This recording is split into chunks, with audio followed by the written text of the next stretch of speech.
ऐसी हरकत करने की सोचना भी मत, वरना गाड़ी सीधे तेरे ऊपर चढ़ा दूंगी। चल निकल यहाँ से, ये हमारे दोनों के बीच का मामला है।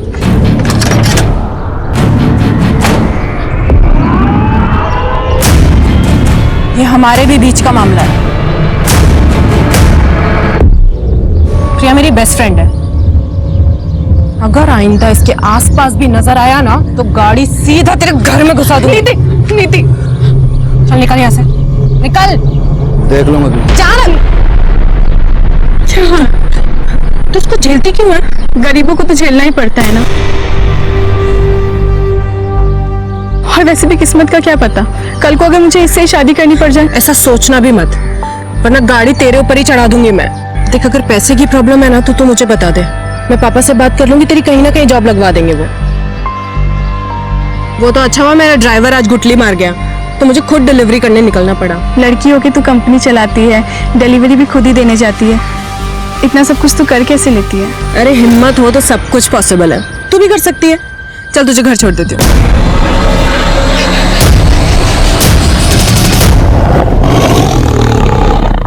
बहुत पुरानी कहावत है, गरीब पैदा होना आपकी गलती नहीं है, लेकिन गरीब मरना आपकी विफलता है। नमस्कार, मैं सोनाली कुलकर्णी आपका स्वागत करती हूँ क्राइम पेट्रोल के इस नए अध्याय में। आजादी के इतने सालों बाद आज भी गरीबी हमारे देश की सबसे बड़ी समस्याओं में से एक है। आज का हमारा एपिसोड भी ऐसे ही एक गरीबी और चाहत से जुड़े गुनाह की एक कहानी है। 21वीं सदी के 2 दशक बीत जाने के बाद आज भी लोग अपनी चाहत को हासिल करने के लिए शॉर्टकट्स ढूंढ रहे हैं। इच्छा रखना और उसे पाने के लिए कोशिश हमेशा करनी चाहिए, लेकिन फर्क तो सिर्फ इस बात का है कि आप किस माइंडसेट के साथ आगे बढ़ रहे हैं। अपने पापा को बुलाइए, मैं लड़कियों से बात नहीं करता, बताऊंगा उन्हें। आप ऐसे पुराने एम्प्लॉय को कंपनी से निकाल नहीं सकती। टेक ओवर के वक्त ये डील हुई थी। डील 3 साल पहले हुई थी एमएन जी, अब कंपनी मैं संभालती हूँ। अगर कोई ड्राइवर महीने में आधे से ज्यादा दिन काम पर नहीं आएगा तो वो बाहर जाएगा, और अगर आगे से आपने ऐसे किसी इंसान का पक्ष लिया है ना तो आप भी बाहर जाएंगे। बहुत बड़ी गलती की है मेरे पापा ने जो आपको ये बिजनेस बेचा।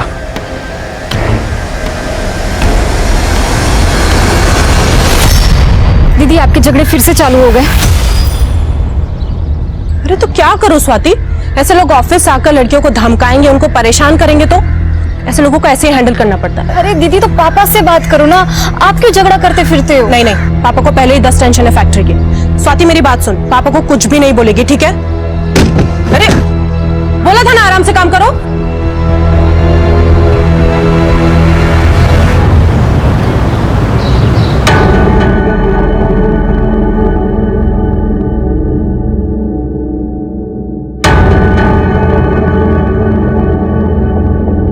नीति, ट्रांसपोर्ट ऑफिस में क्या हुआ है? और ये पुराने मालिक का लड़का क्यों आया था? पापा वो ऑफिस आकर अपनी पावर दिखा रहा था तो झाड़ दिया मैंने। बस गार्ड से पिटवाया नहीं? हाँ? क्या पापा, आप भी ना। अरे मेरा बच्चा, जो तुझे ठीक लगे ना वो कर, किसी से डरने की कोई जरूरत नहीं है। प्रॉफिट डबल कर दिया है तूने बिजनेस का।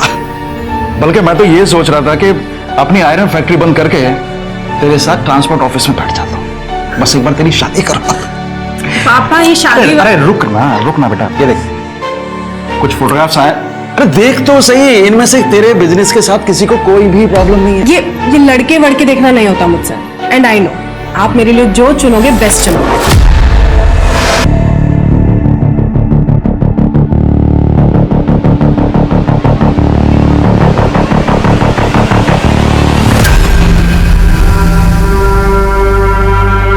चलती है ना तू मुझसे, मेरे काम से, इसलिए बार बार मेरे काम में टांग अड़ाती है। जलन नहीं, चिंता है आपकी।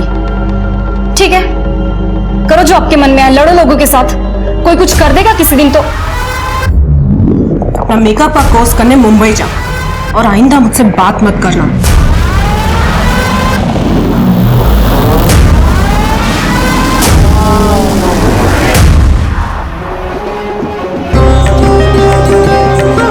अरे स्वाति बेटा, नीति को जल्दी से ले आओ, शादी का मुहूर्त हो रहा है। पापा।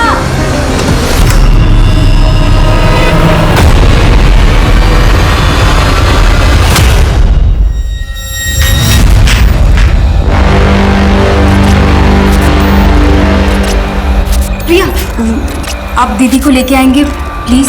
हाँ, मैं अभी लेके आती हूँ। नीति,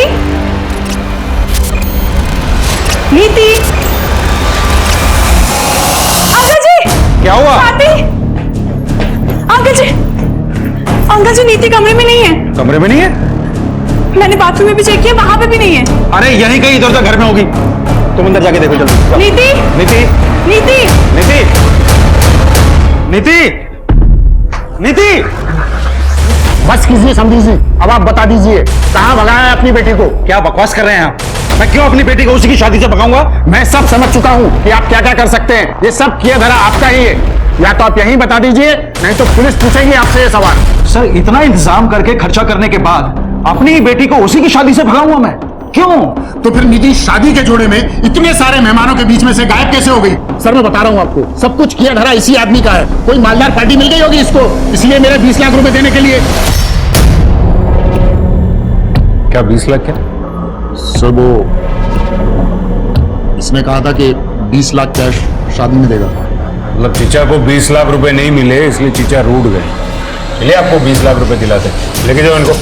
सर सर सर सर एक minute sir, sir sir cash है, नीति के कमरे के बाजू वाले कमरे में रखा है सर, लॉकर में। और समझी जी, आप गलत इल्जाम लगा रहे हैं हमारे ऊपर। कैसे बाप है आप? एक और बेटी को बिजनेस शुरू करके देते और फिर दूसरी ओर ये दहेज।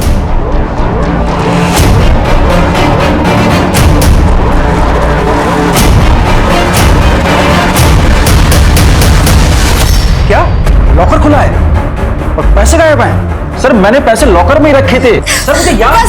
बस कीजिए पापा, पैसों को छोड़िए अभी। दीदी इंपॉर्टेंट है ना अभी।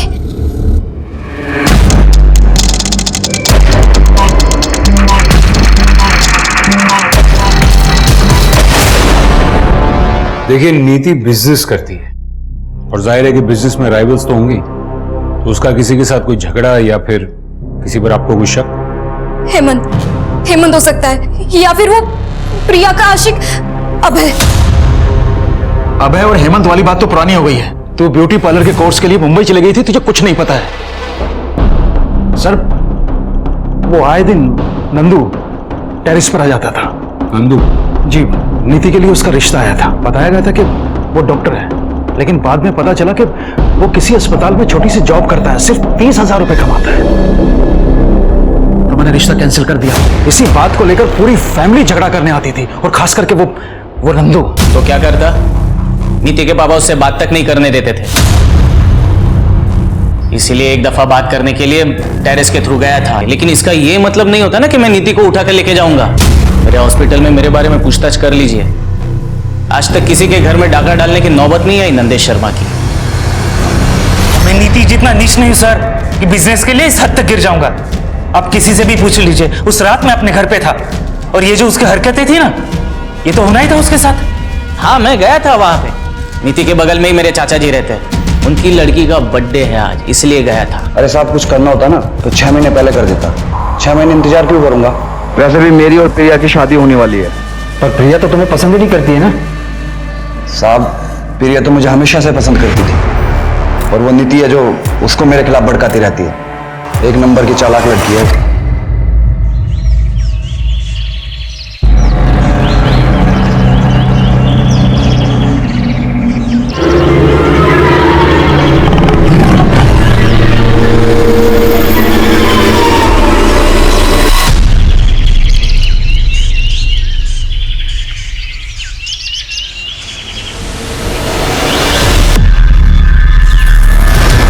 सर, इसकी शादी होने जा रही थी, फिर ये शादी से ही गायब हो गई। फिर किसी ने इसे इतने बेरहमी से मार दिया।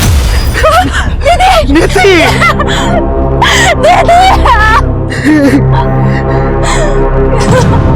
किसने किया? गहने कहाँ गए? सब 14-15 लाख से ऊपर के गहने थे।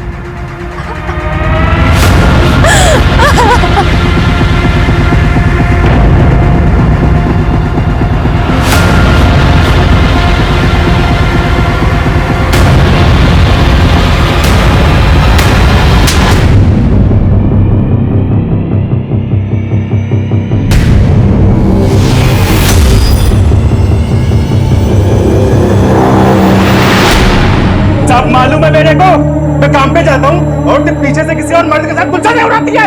ये गांव वालों की बातों पे भरोसा कर रहे हो, तुम मुझ पे शक कर रहे हो। मुझे धक्का देती है।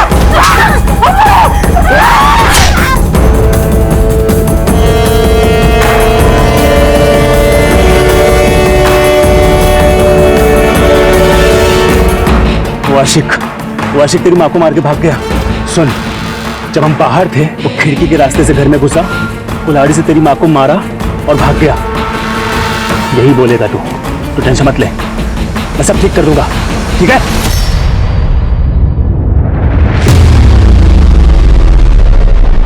सर ये ब्रिजनाथ बहुत ही अजीब बात, सामने बेटी की लाश पड़ी थी और उसके मुंह से सबसे पहले क्या निकला?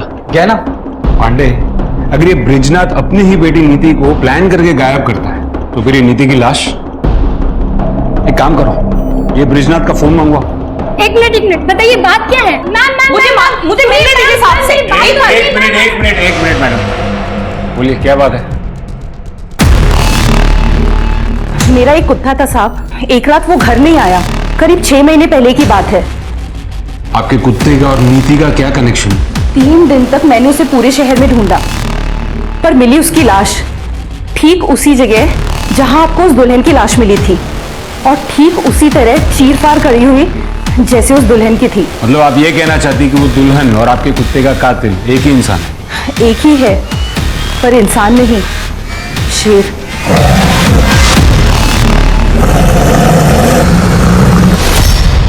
मैडम इस जंगल में सियार तक नहीं है, शेर? मुझे मालूम था आप लोग ऐसे नहीं मानेंगे, इसीलिए। 1 मिनट। जीतू, जीतू, इधर आ। साहब ये जीतू है, वो रामदीन सिंह है ना, उसकी वर्कशॉप में काम करता था, जहां वो लकड़ी और रद्दी का काम होता है। अभी 3 महीने पहले इसने नौकरी छोड़ी है। जीतू पता ना साहब को, तूने उस दिन क्या देखा था? बता, डर मत, बता। साहब उस रात ना बहुत बारिश हो रही थी, इसलिए मैं ना कारखाने में रुक गया था, और जब बारिश बंद हुई ना तो मैंने बड़े से जानवर की परछाई देखी। मतलब रात के अंधेरे में तूने परछाई देख ली? हाँ साहब, मतलब मेरा कि मैंने एक बड़े से जानवर को वहां से जाते हुए देखा। मैं इतना डर गया था ना, पूरी रात में कारखाने में रुका, और उसके बाद मैंने कुत्ते की चीख सुनी। बेटा बारिश तो बहुत हुई थी ना उस रात, है ना? तो जमीन तो गीली हो गई होगी, तो दूसरे दिन सवेरे तुझे शेर के पंजों के निशान नहीं दिखे? बोल। कुछ भी हो जाए आप लोग तो मानेंगे नहीं, क्योंकि शेर को पकड़ना तो आप लोगों की बस में है नहीं। जीतू चल, इन्हें बोलने का कोई फायदा नहीं, ये हमारी बात पे विश्वास नहीं करेंगे। सर ये रिपोर्ट आ गया। हाँ, ये क्या नया ट्रैक है पांडे? शेर? सर ये सरिता जी अकेली रहती हैं तो शायद मनगढ़ंत कहानियां बनाती होंगी। सर मेन प्रॉब्लम तो यहाँ है फॉरेंसिक रिपोर्ट में। हमें टेरेस पे जो ब्लड मिला था वो लड़की का है ही नहीं। तो हमारे किसी सस्पेक्ट का होगा। नंदू और बाकी सस्पेक्ट से मैच करवाओ। जी सर। अलमारी में कोई फिंगरप्रिंट्स नहीं मिला। हाँ तो पांडे ऐसा हो सकता है कि जो आया था वो ग्लव्स पहन के आया हो। तो मुझे ये बताओ ना कि पोस्टमार्टम रिपोर्ट में क्या है? सर पोस्टमार्टम रिपोर्ट में तो एक अजीब बात सामने आई है। नीति की बॉडी पर जो घाव थे उसमें लकड़ी का चूरा मिला है। लकड़ी का चूरा? इसका मतलब है जो मर्डर वेपन है वो लकड़ी काटने के काम आता है। पांडे, ये सरिता जी जो अभी आकर गई वो किसी रामदीन के बारे में बात कर रही थी, जिसकी कुछ लकड़ी काटने की और रद्दी की वर्कशॉप। जी सर। चलो इस रामदीन से मिलकर आते हैं। कमाल करते हैं साहब, डेड बॉडी पे लकड़ी का भूसा मिल गया और आप सीधे हमारे वहां चले आए। हम ये बंद कर, बंद। सिर्फ इसलिए नहीं आए, हम इसलिए भी आए हैं क्योंकि वो बॉडी आपके इस वर्कशॉप से सिर्फ 200 मीटर की दूरी पर मिली है। तो हमारा क्या लेना देना है ब्रिजनाथ की बेटी से साहब? वो सरिता सही कह रही है, ये शेर नहीं किया है। वो दुल्हन को और कौन मारेगा साहब? आप लोग भी ना। आपके वर्कशॉप में इस्तेमाल होने वाले औजार कहाँ है वो? सब औजार का वो हिसाब हमारा सुपरवाइजर रखता है। हेमंत, हेमंत साहब, हेमंत। हाँ सर। तुम? आप जानते हैं इसे? हाँ। तुम यहाँ क्या कर रहे हो? सुपरवाइजर की नौकरी कर रहा हूँ, और क्या कर रहा हूँ? उस नीति ने बर्बाद जो कर दिया मुझे।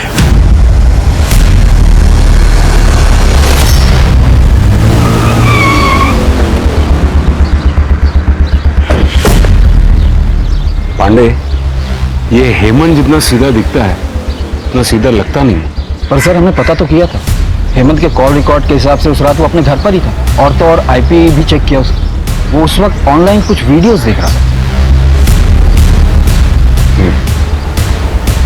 सर वैसे कॉल रिकॉर्ड से एक बात याद आई। क्या? जब मैं कॉल रिकॉर्ड चेक कर रहा था तो उसमें से मुझे एक सर मेरी बहन नीति के कातिल का कुछ पता चला क्या? ऐसे कैसे कोई घर में घुसकर दीदी को गायब कर सकता है? आप तसल्ली रखिए, हम इन्वेस्टिगेशन कर रहे हैं। ऐसे कैसे तसल्ली रखूं? छोटा सा झगड़ा क्या हो गया? दीदी ने मुझसे बात ही करनी बंद कर दी थी, इसलिए मुझे कुछ पता ही नहीं चला कि यहाँ पे क्या हो रहा है। आप प्लीज हमें बताइए कि पिछले 1-1.5 महीने से नीति का फोन इनएक्टिव क्यों था? इनएक्टिव? सर ऐसे कैसे हो सकता है? दीदी को तो बहुत सारे कॉल आते थे ऑफिस के काम से। हमने उनके ऑफिस में भी पता किया, वो उस दौरान ऑफिस जाती ही नहीं थी। सर दीदी बीमारी तक में ऑफिस मिस नहीं करती थी। सर ये कॉल रिकॉर्ड आपको देखनी चाहिए। उस दिन अगर तुम अपना बर्थडे घर पर मना रहे थे तो तुम्हारे फोन की लोकेशन जंगल में क्यों दिखा रही थी? क्या सर सिर्फ उसी दिन का चेक किए? कुछ दिन पहले का चेक करते तो हर दिन का लोकेशन आपको वही मिलता। रनिंग करने जाता हूं डेली। पिछले 2 सालों में 5 मैराथन भाग चुका हूं मैं। अगले महीने मुंबई में मैराथन होने वाली है, उसी के लिए प्रिपरेशंस कर रहा हूं। उस दिन हंगामे के बाद थोड़ा मूड ऑफ हो गया था, इसके लिए रनिंग करने निकल गया। देखो ये रनिंग, ये मैराथन, ये सब बकवास छोड़ो और सच सच बोलो। सर क्या प्रूफ है आपके पास कि मैं झूठ बोल रहा हूँ? अरे साहब से मिलना है। अरे रुको साहब, इस शहर में शेर घूम रहा है, हमें खबर मिली है। आप क्या कर रहे हैं साहब? क्या आप इंतजार कर रहे हैं कि हमें और हमारे बच्चे को खा जाए साहब? देखिए ये एक अफवाह है, जंगल में कोई शेर नहीं है। लेकिन सरिता जी अपने लोकल न्यूज चैनल पे बता रही है साहब कि शेर है। मैंने खुद सुनी थी शेर की दहाड़ उस दिन लकड़ी की वर्कशॉप के पास, पर पुलिस तो कभी ये मानेगी नहीं। सर अगर सच में ही शेर हुआ तो? कमाल कर रहे हो पांडे, मतलब 10 साल से शेर उस जंगल में है और अब अचानक उसे भूख लगी। पांडे मुझे टेंशन तो इन लोगों की हो रही है। आज तो जैसे तैसे भगा दिया, लेकिन डर फैल रहा है शहर में। पांडे अपने शहर में एक प्रोफेसर शेखर है, ये जंगल वगैरह में रिसर्च करते हैं। हाँ सर, उससे जंगल का चप्पा चप्पा पता है। उनको बुला के लेके आओ। शहर के लोगों को उनकी बात पर बहुत भरोसा है। अगर वो कहेंगे ना कि शेर नहीं है तो शायद लोग मान जाएंगे। जी सर।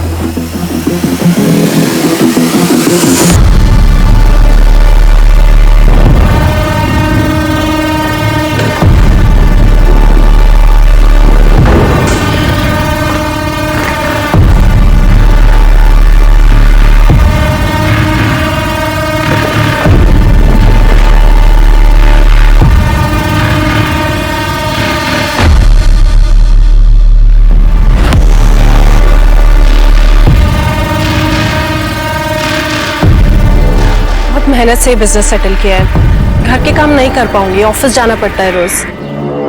घर के काम के लिए तो काम वाली बाई आ जाएगी। बिजनेस आपका पैशन है, वो ज्यादा इंपॉर्टेंट है। ये सब बातें आप सिर्फ मुझे इम्प्रेस करने के लिए तो नहीं कह रहे? वो जानने के लिए तो आपको शादी करनी पड़ेगी।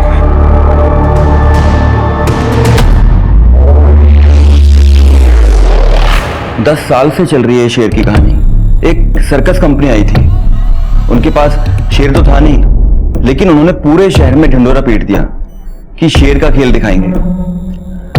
और इवेंट वाले दिन उन्होंने कह दिया कि शेर जंगल में भाग गया। तब से लोगों को लगता है कि जंगल में शेर है। प्रोफेसर साहब, अगर जंगल में शेर नहीं है तो फिर ऐसा कौन सा जानवर है जो इंसान की जान ले सकता है? सर ऐसा कुछ भी नहीं है। इतने सालों से मैं पेड़ों की गैर कानूनी कटाई के खिलाफ लड़ाई लड़ रहा हूँ और इसीलिए इस जंगल का चप्पा चप्पा जानता हूँ मैं। और जितना मैं लोगों को समझाने की कोशिश करता हूँ कि जंगल में कोई शेर नहीं है, उतना ही मेरी बुआ लोगों को आकर बोलती है कि इस जंगल में शेर है, शेर है। बुआ? हाँ सर, सरिता जी मेरी बुआ हैं। वो मेरी बात समझती ही नहीं है। लेकिन खैर, अगर आप कह रहे हैं तो मैं पूरी कोशिश करूंगा कि लोगों को समझा पाऊं।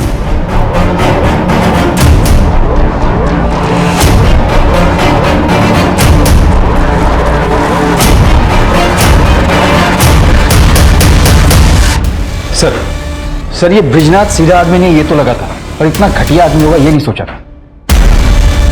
ये देखिए उसके फोन से क्या हुआ।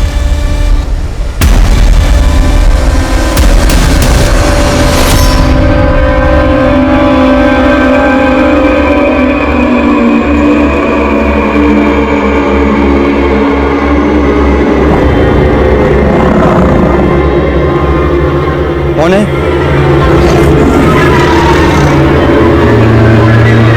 कौन है?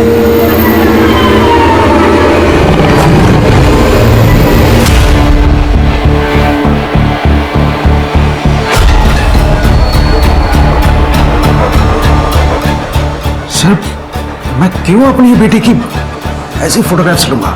ये फोटोज देखकर साफ साफ पता चल रहा है कि नीति ने खुद में फोटो नहीं खींची, किसी और ने खींची। और ये फोन किसका है? आपका। ये फोटोज आपके फोन से मिली। अब आप मुझे बताइए कि आपने नीति की ऐसी फोटोज क्यों खींची? सर, मुझे नहीं पता कि ये फोटोग्राफ्स मेरे इस फोन में कैसे आए। और सर, आप मेरी बेटी के कातिल को और उस आदमी को क्यों नहीं ढूंढ रहे हैं जिसने मेरे सारे पैसे और मेरे सारे गहने चुराए हैं? कौन है? अरे कौन है वहां? फिर से आ गए तुम लोग यहाँ पेड़ काटने के लिए?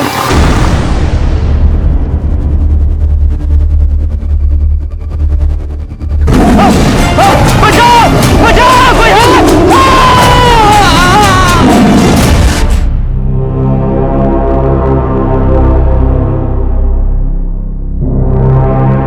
ऐसे क्या देख रही है? आपने सच में दीदी के साथ कुछ किया तो नहीं ना? शादी के कुछ हफ्ते पहले से दीदी का फोन क्यों बंद था? तेरी हिम्मत कैसे हुई मुझसे ऐसी घटिया बात करने की? और उसका फोन बंद नहीं था, तुझसे बात नहीं करनी थी।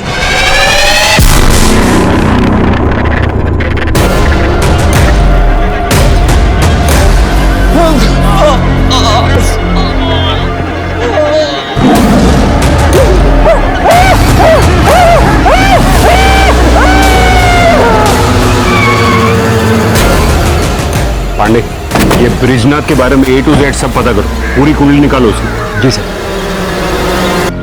बिल्कुल वैसे ही मारा है।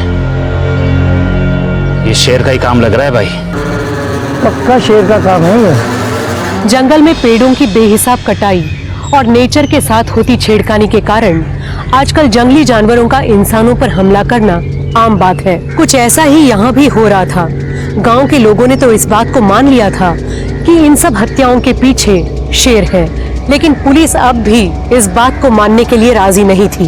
क्या सच में ऐसा हो सकता है कि जिस खूनी को पुलिस ढूंढ रही थी वो एक इंसान नहीं बल्कि एक आदमखोर शेर है? आना।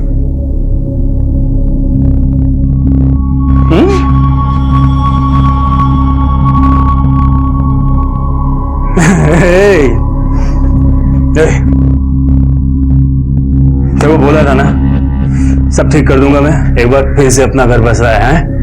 ये तेरे माँ जैसी नहीं है, बहुत ख्याल रखेगी तेरा। है चल जा बाहर खेल, है चल, और दरवाजा बंद कर लेना। हाँ हाँ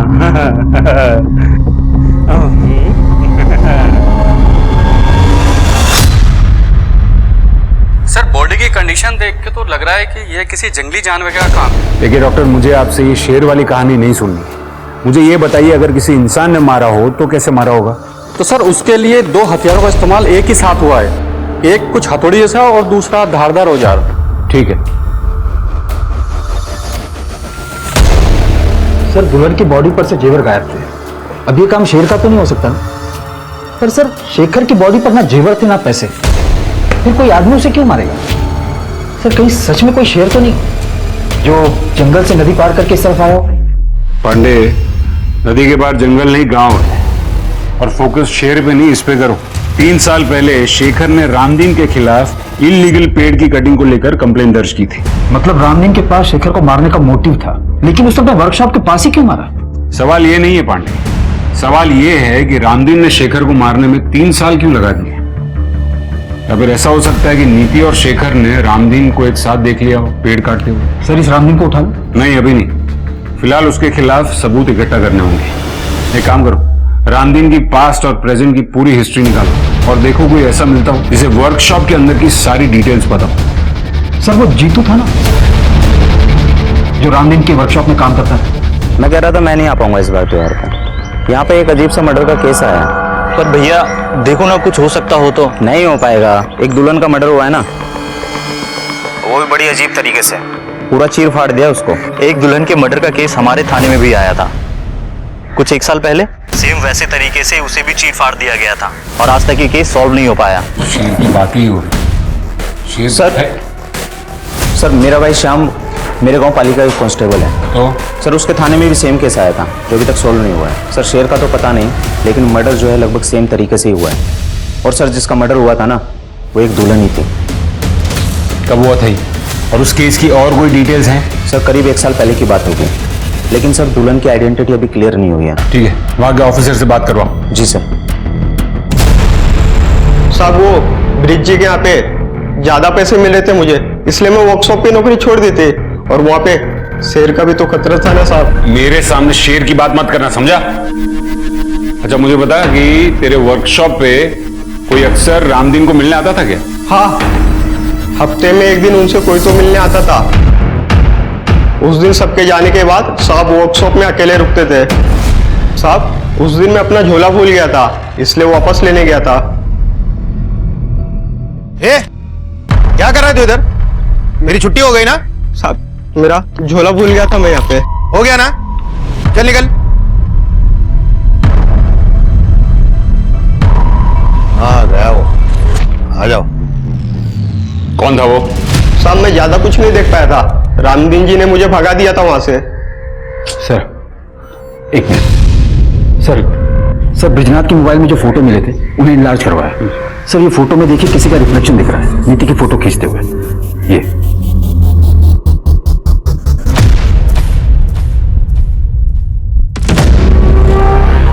सर ये तो सुलभा है। सुलभा? हमारी नौकरानी। सुलभा? सुलभा! जी साहब। तो तुमने खींची थी ये इतनी वाहियात फोटोग्राफ नीति की? साहब हम तो नौकर हैं, मालकिन ने कहा था ऐसे फोटो खींचने को। दीदी ये लीजिए। दीदी जल्दी कीजिए, साहब ने देख लिया तो मुसीबत हो जाएगी। एक मिनट चल। हाँ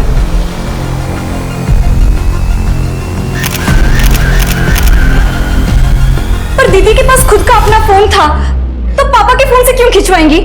मालिक ने 1.5 महीने पहले फोन छीन लिया था। छीन लिया था? ये घर में क्या चल रहा था पापा? कुछ नहीं चल रहा था। मैं आपकी थोड़ी मदद कर देता हूं। यहाँ आने से पहले हमने आपके सारे अकाउंट्स चेक किए। पिछले कुछ महीनों में क्रेडिट कार्ड से काफी शॉपिंग की है आपने, फ्रिज, टीवी, वॉशिंग मशीन। पर किसके लिए? घर में ऐसा कुछ नया तो आया नहीं है। आपके घर के लिए नहीं, इन सारी चीजों की डिलीवरी प्रिया के घर पे हुई थी। प्रिया नीति की दोस्त। अब आप कुछ बताएंगे या फिर बाकी की कहानी मैं प्रिया से पूछ लूं?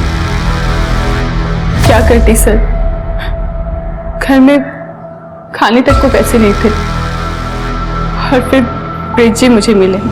नीति ने मुझे बताया तुम्हारे बारे में। मैं मदद कर सकता हूं तुम्हारी, लेकिन बदले में तुम्हें भी तो कुछ करना पड़ेगा।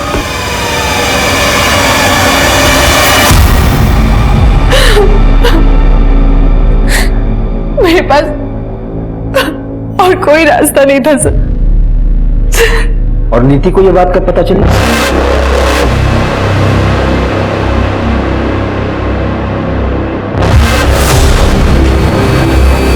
पापा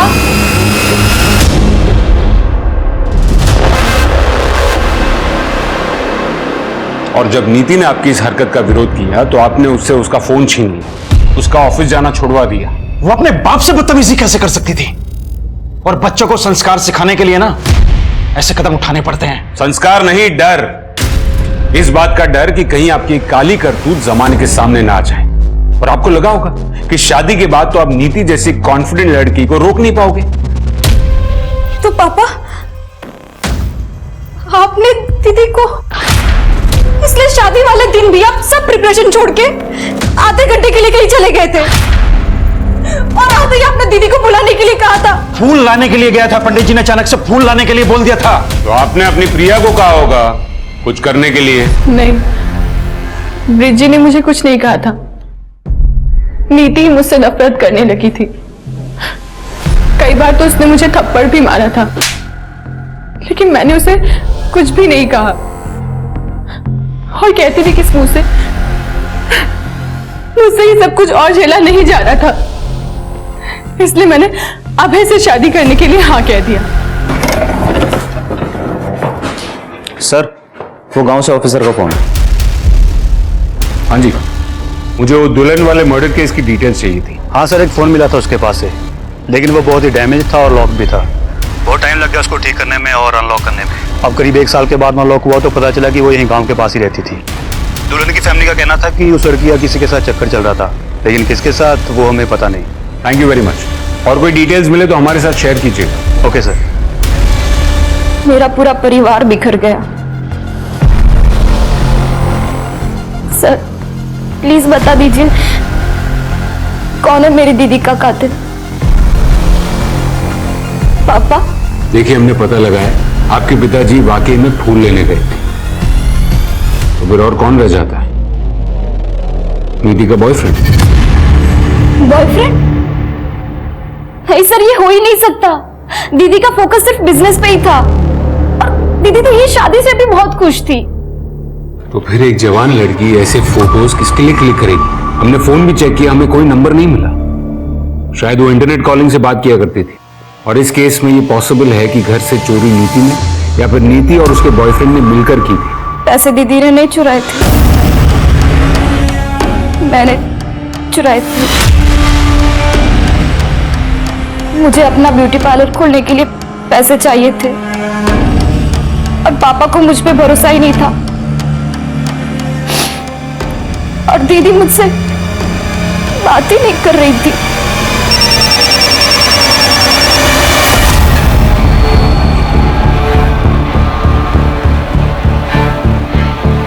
सर, माधुरी के बॉयफ्रेंड का पता चल गया है। अच्छा? लेकिन वो भी मर चुका है। गांव के करीब 70 किलोमीटर दूर उसकी बॉडी मिली थी। उसका खून भी करीब उसी टाइम पे हुआ है जब माधुरी का खून हुआ था। खूनी ने दोनों को किसी तेजदार हथियार से चीर फाड़ दिया है। कमाल है, 3 खून और वो भी एक ही तरीके से। कोई सरफिरा खूनी घूम रहा है शहर में। अरे हमें कहां से मिलना है? मैं तुम्हें फोन करता हूँ। क्या हो रहा है यहाँ पर? देखिए साहब, ये आपकी लापरवाही का नतीजा। शेर ने तो इसे लगभग मार ही डाला। तो आप इसे यहाँ पर क्यों लेकर आए? पहले हॉस्पिटल लेकर जाइए। नहीं, जब तक आप शेर को नहीं पकड़ेंगे हम यहाँ से नहीं जाने। बस तुम बताओ क्या हुआ था? साहब, मैं जंगल से काफी दूर था और अचानक से पता नहीं कहा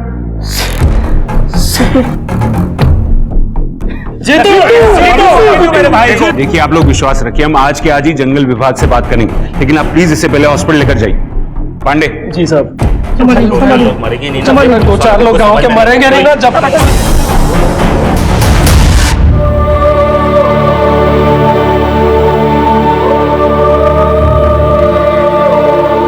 दीदी मुझसे बात नहीं कर रही थी तो मैंने क्यों कोशिश नहीं की उनसे बात करने की। दीदी इतनी मुसीबत में थी, उनको मेरे साथ की जरूरत थी और मैं इतनी सेल्फिश हूं कि सिर्फ अपने सपनों के पीछे दौड़ती रही। अगर मैं दीदी के साथ होती तो आज दीदी मेरे साथ थी। सर, डॉक्टर ने बताया कि जीतू को किसी शेर ने नहीं बल्कि जंगली कुत्ते ने काटा था। मुझे पता था, वो घबरा गया इसलिए देख नहीं पाए। सर, जब तक हम नीति और शेखर के कातिल को इनके सामने नहीं लाएंगे ये लोग हमारी बात नहीं मानने वाले।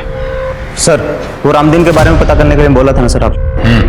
सर, पता लगा कि वो भी मेरे गांव पाली से है। एक बात और सर, वो दुल्हन का जो मर्डर हुआ था उस केस की इन्वेस्टिगेशन से एक बात साफ जाहिर होती है, 6 साल पहले भी सेम तरह से मर्डर हुआ था सर वहां पर। किसका? वो भी एक दुल्हन थी क्या? नहीं सर, वो एक आदमी था। इनफैक्ट जिसका मर्डर हुआ था वो खुद एक खूनी था। मतलब 6 साल पहले उस आदमी का खून उसी तरह हुआ था? मतलब एक सिरफिरा कातिल 6 साल से घूम रहा है, न जाने उसने कितने कत्ल किए होंगे। सर, रामदीन हो सकता है। अच्छा, जो मरे हैं उनकी फैमिली में और कौन कौन है? एक बेटा है सर। उस बेटे को ढूंढो, शायद उस बेटे ने उस खूनी को देखा हो। Hello police station, gold coin jewellers, कहाँ से बोल रहा हूँ? हाँ जी बोलिए। आपने जो चोरी की हुई ज्वेलरी की फोटोज हमें भेजी थी, उसमें से कोई एक मेरे यहाँ पे बेचने के लिए आया हुआ है। कस्टमर को मैंने बातों में लगा रखा है, अंदर बैठी हुई है। आप लोग थोड़ा जल्दी आइए, वैसे भी बच्ची है। वो नेकलेस मेरा नहीं है, वो नंदू भैया का है। नंदू भैया ने एक डब्बे में छुपा के रखा था, मैंने निकाल लिया। मुझे लगा कि मेरा बर्थडे का गिफ्ट है। मैंने कुछ नहीं किया सर, मैंने कुछ नहीं किया। सर क्यों मारना? बहुत घुमा लिया पुलिस को। अब मुंह खोल और सच बता, कैसे भगाया नीति को, कैसे उठाया? बोल। बताता हूँ सर। सर मैंने नीति को नहीं उठाया सर, वो खुद आई थी मेरे पास। हम दोनों एक दूसरे से बहुत प्यार करते थे सर। मैंने कुछ नहीं किया सर, बिलीव मी। लेकिन जब उसके पापा ने मेरा और नीति का रिश्ता तोड़ दिया तो मैंने तो उम्मीद ही छोड़ दी थी। लेकिन एक दिन खुद नीति ने मुझे फोन किया था, ये कुछ 3-4 महीने पहले, और उसी के बाद हम लोग छुप छुप कर मिलने लगे थे सर। और वो खुद अपने फोटो तुझे भेजती थी?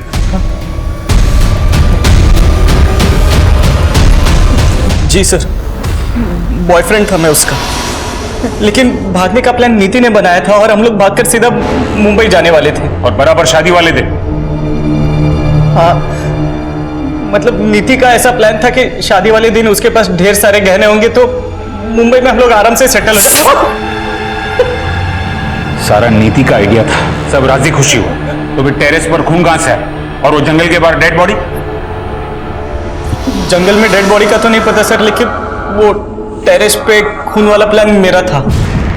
हॉस्पिटल से मैं ब्लड सैंपल्स लेकर आया था और मेरे ही कहने पर नीति ने खुद वो ब्लड टेरेस पे डाला था सर।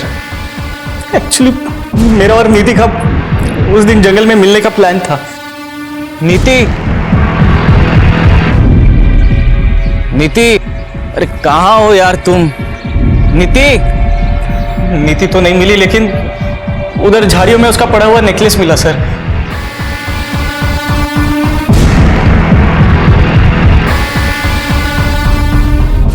मेरा विश्वास कीजिए सर, उस दिन जंगल में क्या हुआ मुझे कुछ नहीं पता सर। उस दिन जंगल के आसपास तू अकेला ही था और कोई नहीं था। तुमने जरूर किसी को देखा होगा। नहीं सर, मैं अकेला नहीं था, मतलब और भी कोई था वहां पर।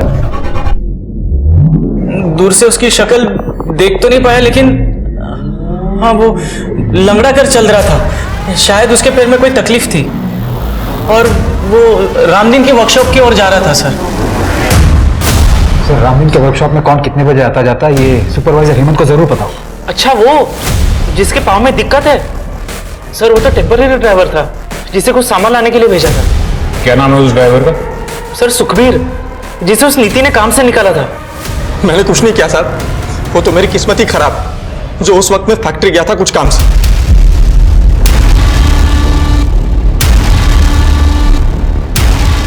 ये ब्रेसलेट तुम्हारा है? हाँ सर।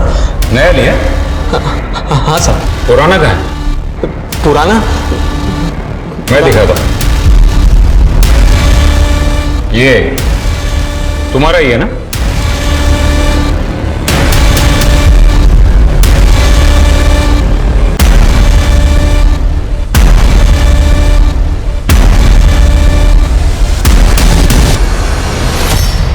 हाँ साहब, मेरा ही है। वो पुराना ढीला हो गया था ना, तो गिर गया होगा शायद। अच्छा, और वो भी वहीं पर गिरा जहां पर नीति की लाश मिली थी? भगवान की कसम साहब, उस वक्त कोई बॉडी नहीं थी वहां पे। हम गरीब छोटे लोग हैं ना साहब, इसलिए सब हमें ही परेशान करते। वहां बड़े लोग क्या नहीं करते, कोई कुछ नहीं बोलता उनको। वो रामदीन सिंह। हाँ गया वो, आ जाओ। वो औरत, उसको देखा मैंने उसके साथ, वो शेर शेर करते फिरती है ना शहर में, वही औरत। सरिता? हाँ हाँ वही सरिता। मतलब सरिता और रामदीन? मतलब पेड़ों की कटाई नहीं, आप दोनों के बीच जो रिश्ता है वो छुपाने की कोशिश कर रहे थे। नीति और शेखर ने आपको सरिता जी के साथ देख लिया था उससे, इसलिए आपने उन दोनों को। सर लेकिन एक बात समझ में नहीं आई, दूसरे शहर जाकर उस दुल्हन को और उसके बॉयफ्रेंड को क्यों मारा आपने? अरे साहब ये क्या कह रहे हैं आप? सर हमने किसी को भी नहीं मारा है साहब। जब तक सब कुछ सच सच नहीं बता देते तब तक यहां से बाहर जाने नहीं दूंगा मैं।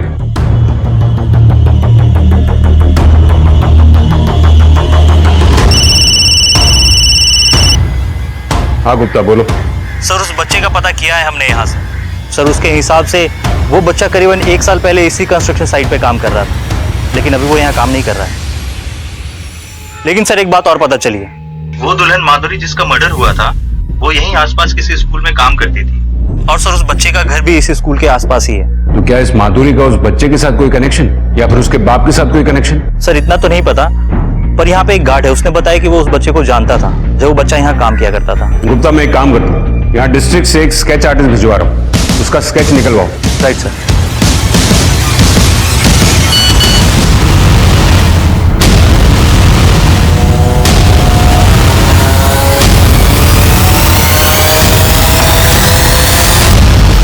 अरे साहब हमें क्यों बंद करके रखा? हमने कुछ नहीं किया साहब, हम कह रहे हैं ना साहब। एक बात बताओ, तुम्हारे वर्कशॉप में जो जो काम करते हैं या करते थे, उनमें से तुम्हारे गांव पाली से कौन था?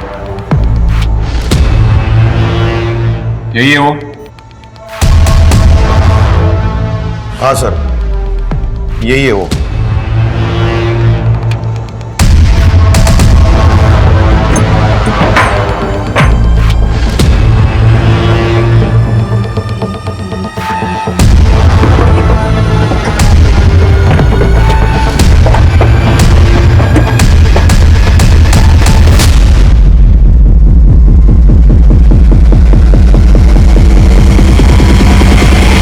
सर ये लोगो इस गांव में कई जगह देखने को मिलेगा। एक बाबा यहाँ का, उसी का ही लोगो है। चलिए मैं लेकर चलता हूँ आपको उस बाबा के घर।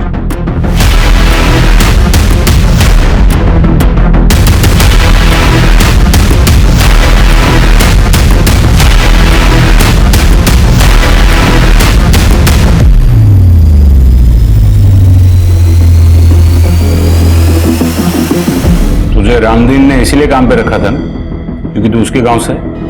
हाँ रखा था तो साहब। और तुझे नौकरी सिर्फ इसीलिए करनी थी ना कि एक अच्छी सी लड़की से शादी करनी थी? साहब शादी करके घर तो बसाने है ना हमें भी। वाह ये कमाल है, लोग शादी करने के लिए मैरिज ब्यूरो में नाम लिखवाते हैं, पेपर में ऐड देते हैं, और तू मर्डर करता है। क्या साहब ये क्या बोल रहे हो आप? ये मैं नहीं बोल रहा हूं, तेरा वो जंगल वाला बाबा बोल रहा है। थोड़ी जेल की हवा लगी, 2 डंडे पड़े तो मुंह खुल गया उसका। साहब मैं शादी करके ना सिर्फ घर बसाने वाला था। वो माधुरी थी ना, उससे बहुत प्यार करता था मैं, लेकिन उसने क्या किया, घर से भागने के लिए मेरा ही इस्तेमाल किया। किसके लिए? उस फालतू लड़के के लिए। मार दिया उसे।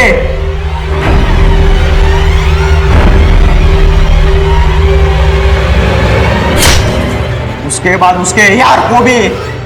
हाँ मैं घर से जल्दी निकलकर जंगल में तुम्हारा वेट करूंगी। हाँ तुम लेकिन लेट मत होना। हाँ सारे गहने लेकर आ रही हूँ, पहने हैं मैंने, तुम जल्दी आना बस।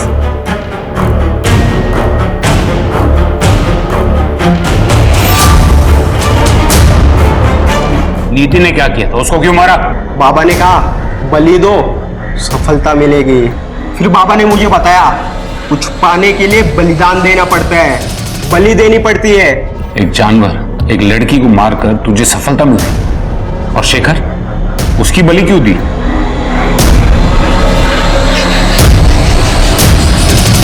आओ वो शेखर अगर उस दिन बीच में ना आया होता ना तो हमारी प्रक्रिया पूरी हो जाती है।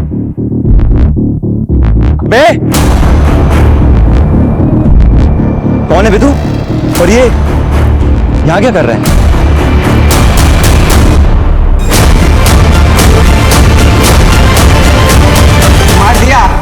मार दिया उसको भी। और तेरे माँ बाप, उनको क्यों मारा? मेरी माँ को मेरे बाप ने मारा। वो जो कुछ भी बोलते थे मेरी माँ के बारे में, उनके आशिक के बारे में, सब कुछ झूठ था, सब गलत था। और ये दुनिया वाले उनकी झूठ को सच मानते थे। मगर मैं समझ गया था उस आदमी को, इसलिए मैंने उसको कुल्हाड़ी से मार दिया था।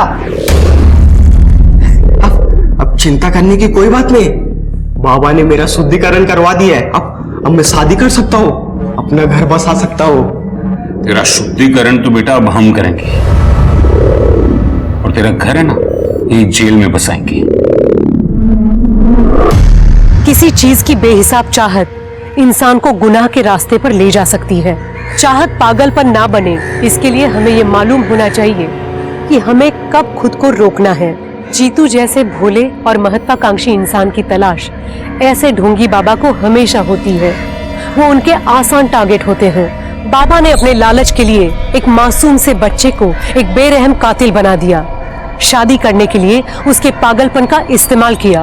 वैसे कहते हैं ना, बच्चे कच्चे घड़े की तरह होते हैं जिन्हें माँ बाप अपनी परवरिश से सही ढांचे में डालते हैं। इसी तरह देखा जाए तो मासूम जीतू से कातिल जीतू तक के सफर की शुरुआत तो उसके बचपन में ही हो गई थी। अगर समय रहते जीतू के माँ बाप जान गए होते कि उनके आपसी झगड़े का उनके बच्चे पर क्या असर पड़ रहा है, तो आज जीतू सलाखों के पीछे नहीं होता। माँ बाप बन जाना अलग बात है और जिम्मेदार माँ बाप बनना अलग।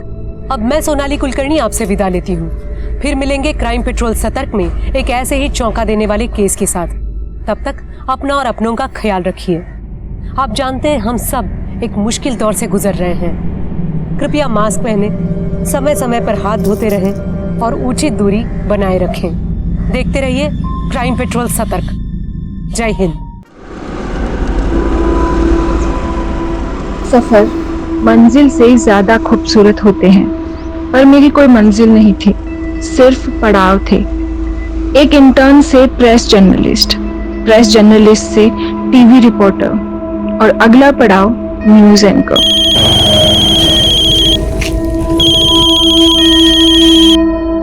हेलो रजनी, यार अभी तक रिपोर्ट नहीं भेजी तुमने मुझे। 15 मिनट में लाइव जाने वाला हूँ। सर, अगर वो रिपोर्ट ऑन एयर हो गई तो मेरी अगली रिपोर्ट बेकार हो जाएगी। बेकार हो जाएगी मतलब? सर, एक नई अपडेट है। मेरे हाथ उस डकैत की कुंडली लगी है। व्हाट? डकैत की कुंडली? ये तो किसी दानव की कुंडली प्रतीत होती है किसकी ये कुंडली? वही तो आपसे जानने आई हूँ पंडित जी। जिसकी ये कुंडली है उसका नाम कौन से अक्षर से शुरू होता है? मिथुन राशि, उसका नाम क से शुरू होगा, लेकिन वो कभी भी अपने असली नाम से नहीं पहचाना जाएगा। ऐसा क्यों पंडित जी? क्योंकि वो केतु की परछाई है। केतु समझती हो ना, बिना मुंह वाली छाया। और जिसकी ये कुंडली है उसका मुंह उसकी माँ भी नहीं देख पाई होगी, जन्म देते ही मर गई होगी। और जो उसका मुंह एक बार देख ले, सोचो उसने मौत देख ली। मौत की परछाई है वो।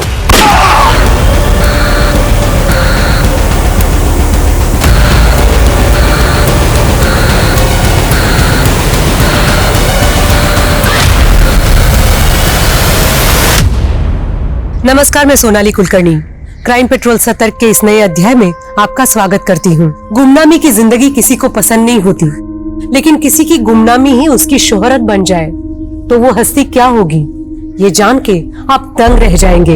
ये केस ऐसे किरदारों की एक सच्ची कहानी है जो हम जैसे आम लोग थे। औरों की तरह उनमें कमियां भी थी और खूबियां भी, लेकिन खूबियां अगर तराशी न जाए, कमियां सही से सुधारी न जाए, तो इंसान की प्रगति रुक जाती है। उसका व्यक्तित्व एक रुके हुए पानी के जैसा हो जाता है। जो सड़ने लगे तो गुनाहों के ऐसे अंकुर फूटते हैं जिसमें सिर्फ एक व्यक्तित्व नहीं बल्कि पूरे के पूरे समाज का विध्वंस हो जाता है।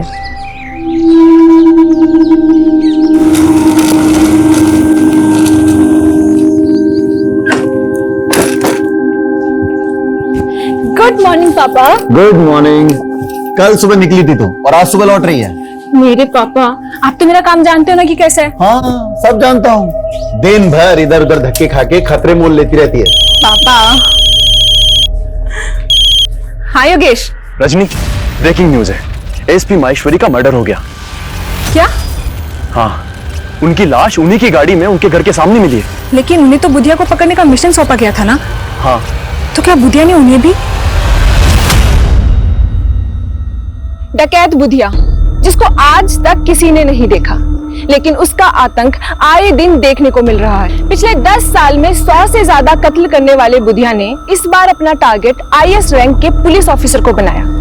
तो अब सवाल ये उठ रहा है, क्या बुधिया को पकड़ने वाला पुलिस फोर्स में कोई है?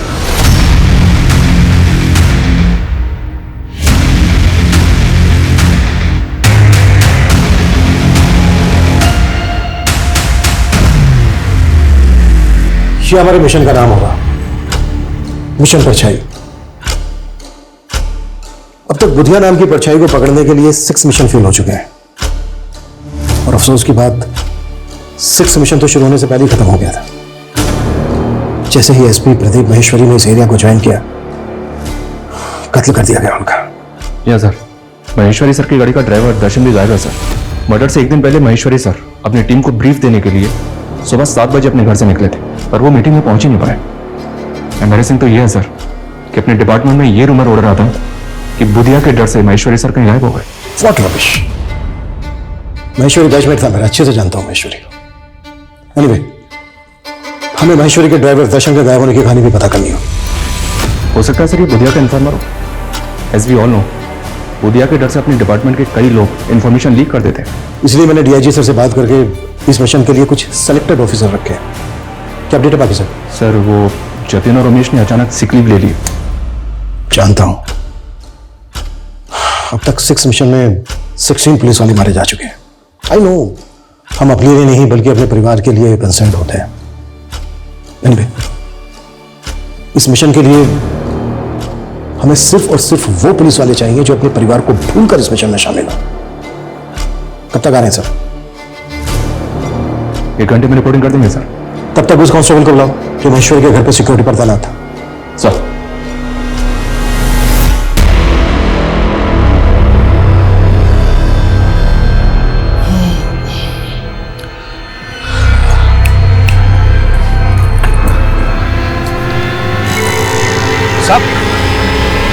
साहब, ये ड्यूटी कर रहे थे तुम? साहब 39 घंटे से नॉन स्टॉप ड्यूटी कर रहे थे साहब। हम आंख बंद नहीं करते तो वहीं पर ऑफ हो जाते साहब। हम मजाक समझा है? एक सीनियर ऑफिसर का कातिल इतनी आसानी से भाग गया और तो साहब आप चाहो तो हमें सस्पेंड करवा दीजिए, लेकिन हम तो खैर मना रहे हैं कि वो हमें सोता देखकर बुधिया का आदमी हमें गोली नहीं मारा। डकैत बुधिया का खौफ चाहे जितना भी हो, लेकिन आपको ये बात जान के हैरानी होगी कि बुधिया का असली नाम बुधिया है ही नहीं। जी हाँ, बुधिया का असली नाम के अक्षर से शुरू होता है। मैं उसके माँ बाप, परिवार और उसके गांव की एक एक डिटेल्स आपसे जल्द ही साझा करूंगी। जिस बुधिया की फोटो तक पुलिस के पास नहीं है, उसकी फोटो जल्द ही आप अपनी टीवी स्क्रीन पर देखेंगे। मालिक, आज तक आपको देख ही कौन पाया है, और ये लड़की आपकी फोटो निकाल ली। इस लड़की ने तो मेरा भी दिमाग खोल कर रख दिया है। आप आज्ञा देते उस लड़की की गर्दन कटवा दूं? बस, मैंने उसकी आंखें फुड़वा दी जिसने एक बार भी मुझे देख लिया। किसी की आंख निकाल कर मार देता है, किसी की जुबान काट देता है।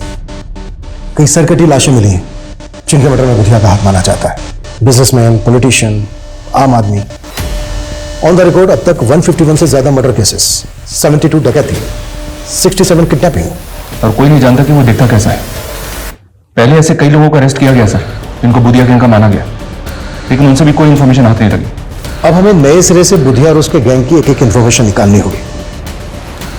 अब तक जो हमारे पास इंफॉर्मेशन है उसके हिसाब से वो लोग जंगलों में रहते हैं और उन जंगलों के ट्राइब्स के लोग उसकी शील्ड बनते हैं। हमें अपने खबरियों को कुछ इस तरह से इस्तेमाल करना होगा कि वो उन लोगों के साथ मिलजुल कर बुधिया और उसके गैंग की एक एक इंफॉर्मेशन निकालें। हमें कैसे भी करके बुधिया और उसके गैंग का आतंक खत्म करना है।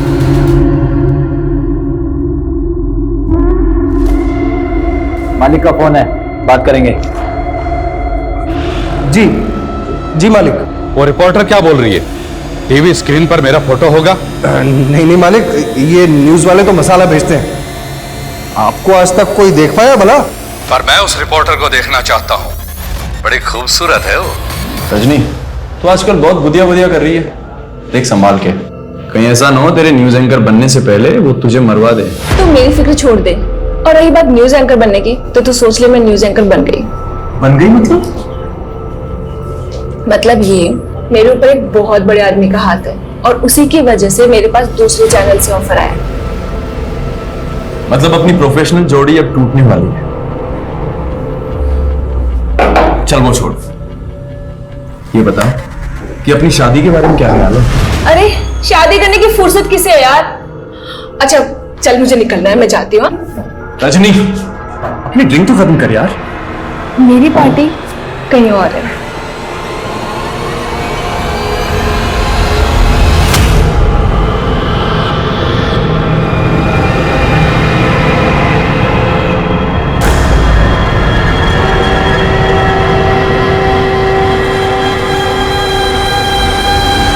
ये देखिए जन्म कुंडली।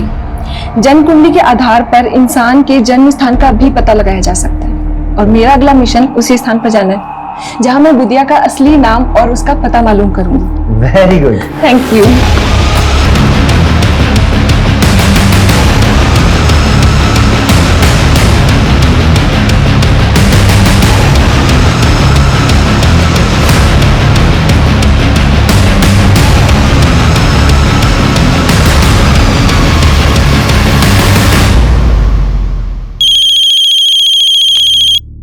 सर एक मिनट। मेकअप।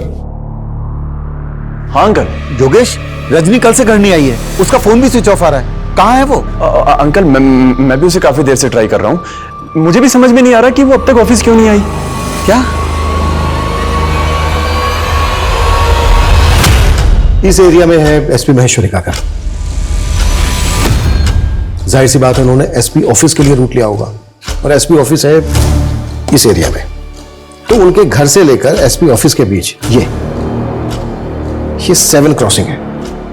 मतलब एसपी महेश्वरी के साथ जो कुछ भी हुआ वो इन्हीं रास्तों पर हुआ। इन रास्तों को अच्छे से स्कैन करो, शायद कोई सीसीटीवी फुटेज या किसी पासरबाई से कोई क्लू मिल जाए। Right sir. और सर उनकी टीम के ऑफिसर ने बताया था कि उनके ज्वाइन करने के बाद उन्हें एक फेक आईडी के नंबर से थ्रेट कॉल भी आया था और ये कॉल फालना सिटी से किया गया था। सिटी? हमें बुधिया के इसी सिटी नेटवर्क का तो पता लगाना है। ये बात पहले भी कही गई है कि बुधिया अब जंगलों में नहीं बल्कि सिटी में रहता है। और हमें कांस्टेबल दर्शन को भी नहीं भूलना चाहिए, अभी तक गायब है। उसके बैकग्राउंड को खंगालो। Okay sir. Yes come in. Sir, Nimad Vihar थाने में एक लोकल जर्नलिस्ट रजनी की मिसिंग कंप्लेंट दर्ज हुई। सर, कल उसने बुधिया को लेकर एक न्यूज कवर की थी। उस न्यूज में उसने बताया था कि वो बुधिया के बारे में बहुत कुछ जानती है। सर, ये वो न्यूज है। डकैत बुधिया का खौफ चाहे जितना भी हो, लेकिन आपको ये जान के हैरानी होगी कि बुधिया का असली नाम बुधिया नहीं है। जी हाँ, बुधिया का असली नाम के अक्षर से शुरू होता है। मैं उसके माँ बाप, गांव और उसके परिवार की एक एक डिटेल आपसे साझा करूंगी। जिस बुधिया की फोटो तक पुलिस के पास नहीं है, जल्द ही आप उसकी फोटो अपनी स्क्रीन पर देखेंगे। इस लड़की की रिपोर्टिंग में कोई ऑथेंटिसिटी है? जो बात पुलिस 10 साल में पता नहीं कर पाई। कोई लड़की कह रही है कि इसके पास बुधिया की फोटोग्राफ है और बुधिया का असली नाम के अक्षर से शुरू होता है। ए करण, रुक। क्या यार करण, तेरे तो भाव बहुत ही बढ़ गए। यार अच्छा है, जो भी कीमत मांगेगा दूंगा, बस मेरा एग्जाम तू दे दे। और हाँ, वो एग्जाम के लिए जो फेक आईडी लगेगी ना, वो मैं बनवा दूंगा। मैं ये गलत काम नहीं करूंगा। अगर एग्जाम क्लियर करना है तो पढ़ाई कर। ओ पढ़ाकू, साले जानता है तू किसको मना कर रहा है? एक रईस बाप की नालायक औलाद को। लेकिन तू मुझे खरीद नहीं सकता है। अपना साले तुझे मैं खरीदूंगा नहीं, मैं तुझे उठा के बेचूंगा। वो एलएनसी का एग्जाम क्लियर करके तेरे को जॉब चाहिए ना, बंधुआ मजदूर बनेगा तू, याद रखना मेरी बात।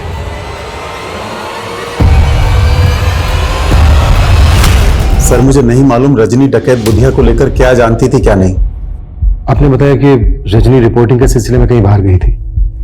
उसके न्यूज चैनल वालों ने कुछ बताया कि वो कहां गई थी? सर, उनसे कोई साफ जवाब नहीं मिला। मुझे लग रहा है सर उनका कोई इशू चल रहा था रजनी से। कैसा इशू? वो मुझे नहीं मालूम सर, पर रजनी बता रही थी कि वो उनका न्यूज चैनल छोड़कर कोई नया न्यूज चैनल ज्वाइन करने वाली थी। रजनी ने कभी आपसे कोई जिक्र किया था कि वो कौन सा न्यूज चैनल ज्वाइन करने वाली है? सर, उसने मुझे ये भी नहीं बताया सर। सर प्लीज उसका पता कीजिए, मुझे बहुत फिक्र हो रही है सर। कौन से मिस्त्री खाकर इतना चटर पटर करती हो? कौन हो तुम लोग और मुझे यहाँ क्यों लेकर आए हो? बुधिया, नाम तो बहुत सुना होगा ना तूने। और क्या बोल रही थी तू? हैं? तेरे पास मेरा असली नाम है, तेरे पास मेरे असली फोटोग्राफ है। साला 10 सालों से मुझे सूरज नहीं देख सका और तेरे कैमरे ने देख लिया मुझे। अरे अच्छे से चेटा उसको। सर, हमारा कोई इशू नहीं चल रहा था रजनी के साथ में। उसने तो यहां से रिजाइन भी नहीं किया, फिर वो कोई दूसरा न्यूज चैनल कैसे ज्वाइन करती? और आपके चैनल पे जो बुधिया को लेकर इतनी न्यूज चल रही है वो सर, रजनी ने जो कुछ कहा था उसके प्रूफ्स थे उसके पास में। वो काफी टाइम से लगी हुई थी बुधिया के बारे में इंफॉर्मेशन गैदर करने में और सारे प्रूफ्स मुझे देने भी वाली थी। फिर अचानक से उसके गायब हो जाने का पता चला। आप मानते हैं कि रजनी की बातों में सच्चाई है? हाँ सर, उसका तो ये भी कहना था कि बुधिया का असली नाम बुधिया नहीं है, कुछ और है, और वो किसी शहर में रहता है अपनी फैमिली के साथ में, जिसका शायद उसने पता लगा लिया था।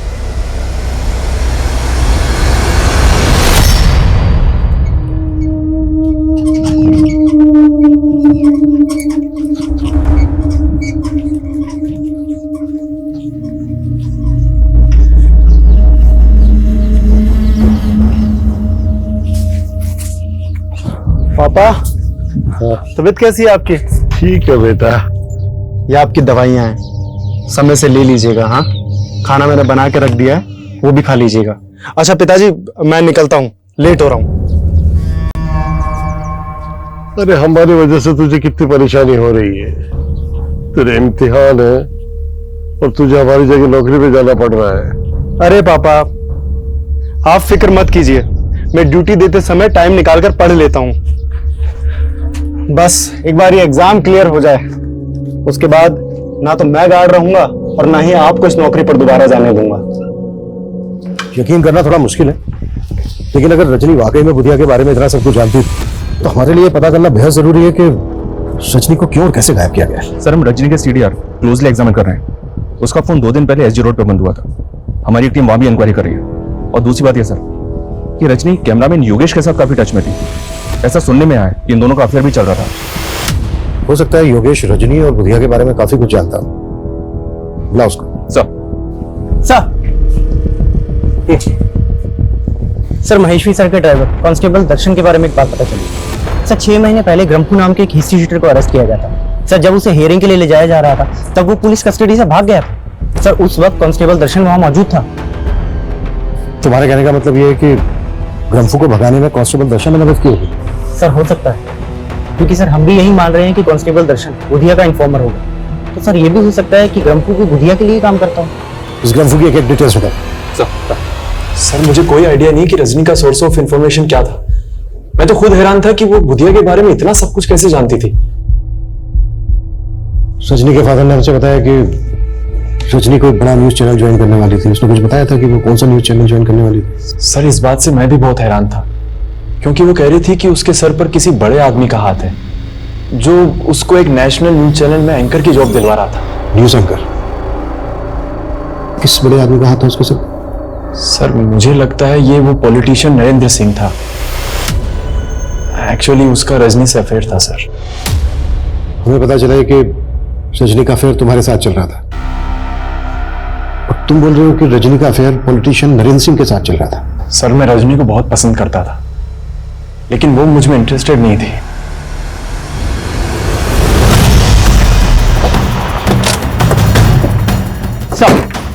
सर, इसी एरिया में रजनी का फोन बंद हुआ था। सर, हमें यहाँ पे रजनी की स्कूटी गिरी हुई मिली है। स्कूटी का इस हाल में यहाँ पे मिलना, इसका क्या मतलब हो सकता है? कहीं ऐसा तो नहीं कि रजनी को किडनैप किया गया? स्कूटी में कुछ मिला गया? जी सर। सर, स्कूटी की डिग्गी में ये टॉय मिला है। रजनी की स्कूटी में हमें ये टॉय मिला है। इस पे लिखा है माई बेबी। रजनी जिस बच्चे को ये टॉय देना चाहती थी, क्या आप उसे जानते हैं? सर, ये तो उसकी माँ ने उसको गिफ्ट दिया था जब वो बच्ची थी।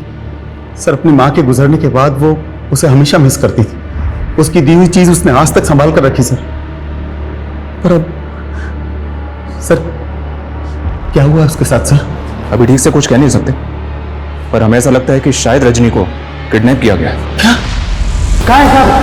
कहाँ है? ये इधर है, ये मेरी तरफ आ रहा है। प्लीज मुझे बचाओ। साहब, इधर है साहब। कहाँ है? मुझे काट लेगा, प्लीज मुझे बचाओ। मेरे पास आ रहा है, प्लीज। किधर? मेरे हाथ खोलो। किधर है? वो मुझे काट लेगा, मेरे हाथ खोलो। साहब, वो मुझे काट लेगा, प्लीज मेरे हाथ खोलो। वो आ रहा है, मुझे काट लेगा। कहाँ है साहब? किधर? अगर पकड़ो, फिर पकड़ो उसे। लड़की पकड़, चल चल चल चल, पकड़ पकड़, चल पकड़, रोक।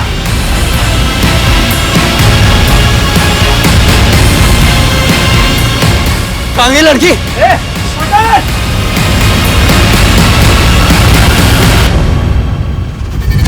ये वीडियो क्लिप इलेक्शन के टाइम का है सर। रजनी ने इलेक्शन में लीडर नरेंद्र सिंह के खिलाफ काफी अच्छी खासी रिपोर्टिंग की थी, और योगेश बोल रहा है कि इन दोनों का अफेयर चल रहा था। नरेंद्र सिंह के गुंडे मासूम जनता को डरा धमका के उनके चुनाव चिन्ह दराती पर मुहर लगाने की धमकी दे रहे हैं। उनके नारे सुन के आप चौंक जाएंगे। वो कह रहे हैं मुहर लगाओ दराती पे वरना गोली चलेगी छाती पे। ये नरेंद्र सिंह है तो काफी दबंग सर। हो सकता है रजनी को इसी ने अगवा करवा दिया हो। सोचा होगा कि सबको लगेगा बुधिया ने रजनी को अगवा किया है। बुधिया और उसका कि अक्षय से शुरू होने वाले असली नाम का कोई कनेक्शन जुड़ा गया? नहीं सर, मैंने बुधिया से जुड़े हर केस की फाइल खंगाली है, लेकिन बुधिया या उससे जुड़े किसी भी ऐसे आदमी का नाम पता नहीं चला है जो केस से शुरू होता है।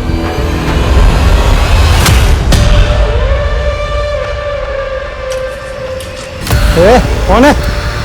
ऐसे कैसे बैठ गए? उतरो।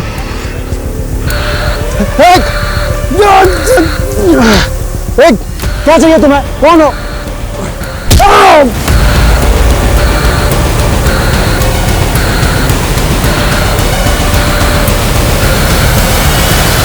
अरे न्यूज वाले कुछ भी बोलते रहते हैं, इनके बोलने से जनता फैसले थोड़ी ना करती है। रजनी ने चाहे कितनी भी नेगेटिव रिपोर्टिंग की हमारे खिलाफ, लेकिन चुनाव तो हम जीत ही गए ना। चुनाव के दरमियान रजनी इतना कुछ बोल रही थी आपके खिलाफ, फिर चुनाव जीतने के बाद वो आपसे मिलती क्यों रही? काफी फोन कॉल्स भी हुए आप दोनों के बीच। देखिए, ये मीडिया वाले चढ़ते सूरज को सलाम करते हैं। हम जैसे राजनेताओं से काफी मतलब निकालने होते हैं उन्हें अपने। तो रजनी कौन सा मतलब निकाल रही थी आपसे अपना? अरे साहब वो सब छोड़िए आप, लेकिन देखिए उस लड़की को ढूंढने में कोई भी कोताही मत बरतिएगा। आखिर वो हमारे इलाके की एक होनहार पत्रकार थी।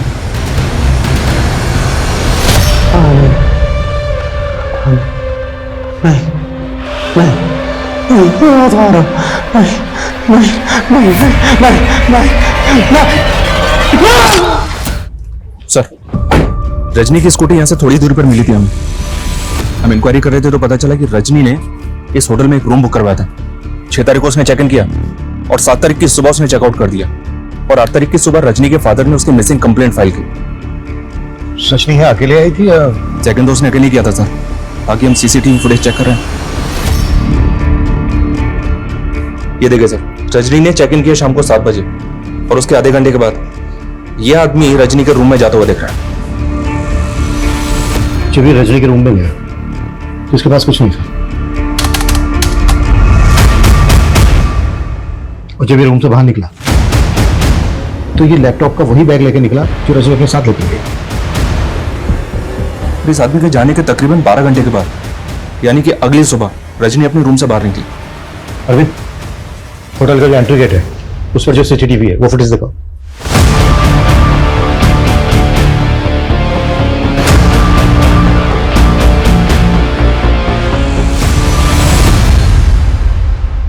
ये तो योगेश है। योगेश रजनी को फॉलो करता हुआ या होटल तक आया और फिर चला गया। सर, योगेश के जाने के बाद ये आदमी यहाँ पे आया। कहीं ऐसा तो नहीं कि योगेश ने इस आदमी को यहाँ पे भेजा? अगर ऐसा है तो हेलो। क्या रे एसपी, प्रदीप महेश्वरी की मौत का खौफ भी नहीं है तेरे अंदर? कौन बोल रहा है? मौत की आवाज, बुधिया। प्रदीप महेश्वरी को भी मैंने कहकर मारा था। अभिमन्यु जिंदल नाम है मेरा, पता कर लेना मेरे बारे में। मैं तेरी खाली पीली धमकियों से डरने वाला नहीं हूं। फिर तो तुझे मारने में और भी ज्यादा मजा आएगा। तो क्या रजनी को भी तूने? क्या हुआ सर? कौन थे? अपने आप को बुधिया बोल रहा था। क्या? मैं नंबर ट्रेस कर रहा हूं। कोई फायदा नहीं है किशोर, अपनी टीम के लोगों को बोलो कि अलर्ट रहे, किसी को भी नुकसान पहुंचा सकता है। Yes sir. सर मैं सच कह रहा हूं, मैं ऐसे किसी आदमी को नहीं जानता जो उस दिन होटल में गया था। तो रजनी का पीछा करते हुए होटल तक गया, फिर वहां से लौटा है, चल के रहता तेरे दिमाग में? सर वो मुझे हमारे बॉस है राजीव सर, उन्होंने कहा था कि मैं रजनी की एक्टिविटीज मालूम करूं बस सर। एंकर राजीव धवन? जी सर। वो तुझसे जासूसी करवा रहा था रजनी की? सर वो रजनी बुधिया के बारे में बहुत कुछ पता कर रही थी, लेकिन अपना सोर्स ऑफ इंफॉर्मेशन वो सर के साथ शेयर नहीं कर रही थी। तो सर मुझे उन्होंने बोला था राजीव सर ने कि उस पर नजर रखूं। मैं सर इसके अलावा कुछ नहीं जानता।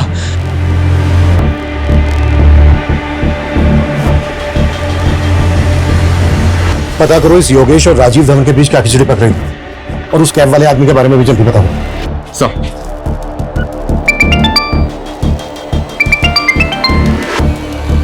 राजेश बोलो। सर, सार्थकपुरा इलाके में एक लड़की की सरकटी लाश मिली। सर, इस बॉडी पर बिल्कुल वैसे ही कपड़े जैसे रजनी ने उस सीसीटीवी फुटेज में पहने थे। उस लाश को तुरंत पोस्टमार्टम के लिए भेजो, हो सकता है वो रजनी की लाश हो। Okay sir. डकैत बुधिया की तलाश से शुरू हुआ ये केस मीडिया कर्मी रजनी द्वारा जुटाई गई कई रहस्यमय कहानियों में उलझ गया था। लेकिन रजनी की जिंदगी के कई पहलू और भी थे जो डकैत बुधिया और उसके गुनाहों से अलग थे। पुलिस हर एंगल में इन्वेस्टिगेट कर रही थी, लेकिन वो सर कटी लाश रजनी की ही होगी ये डीएनए रिपोर्ट के बाद ही कंफर्म होना था। पर पुलिस रजनी को बुधिया के सैकड़ों विक्टिम में से एक मान के बुधिया की तलाश में जुटी थी। लेकिन बुधिया कैसा दिखता था, उसका असली नाम क्या था, उसके गिरोह में कौन कौन था, इसको लेकर पुलिस विभाग में कई भ्रांतियां थीं, जो उन्हें बार बार दिशाहीन कर रही थी। मैं कमिंग सर? Yes coming. खबरें से एक टिप मिली है सर, संगम छत्ती में हथियारों की एक बहुत बड़ी खेप की सप्लाई हुई है। तो क्या सप्लाई ग्रंफू ने की? कह नहीं सकते सर, संगम छत्ती में पहले भी बुधिया के आने की खबर मिलती रही है, लेकिन वहां पे उसके किसी ठिकाने का पता नहीं चला है। बुधिया को लेकर पिछली इन्वेस्टिगेटिव टीम की ऑब्जर्वेशन यह है कि बुधिया ऊपर वाले में बहुत विश्वास करता है। वो हथियार खरीदने के बाद अमावस के दिन उन हथियारों की पूजा जरूर करता है। अमावस के दिन? अमावस तो आज ही है सर। हथियारों की सप्लाई और संगम छत्ती में मंदिर भी? वहाँ मंदिर भी है। हो सकता है बुधिया और उसके गैंग के लोग उसी मंदिर में जाते हैं, उस मंदिर में जाके एक चांस लेते हैं। हो सकता है बुधिया और उसके गैंग के लोग हथियारों की पूजा करने वहीं पहुंचे। जी सर। एक टीम तैयार करो जल्दी। Okay sir. ओम इंद्राय स्वाहा, ओम सोमाय स्वाहा, ओम प्रजापते स्वाहा।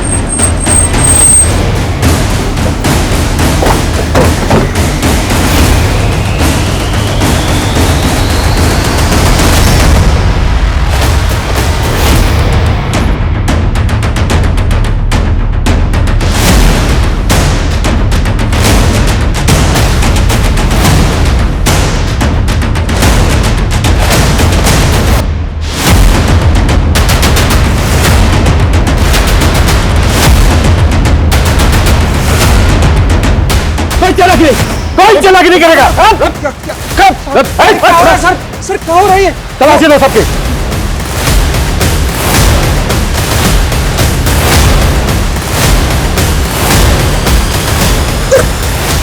साहब क्या कर रहे हो साहब?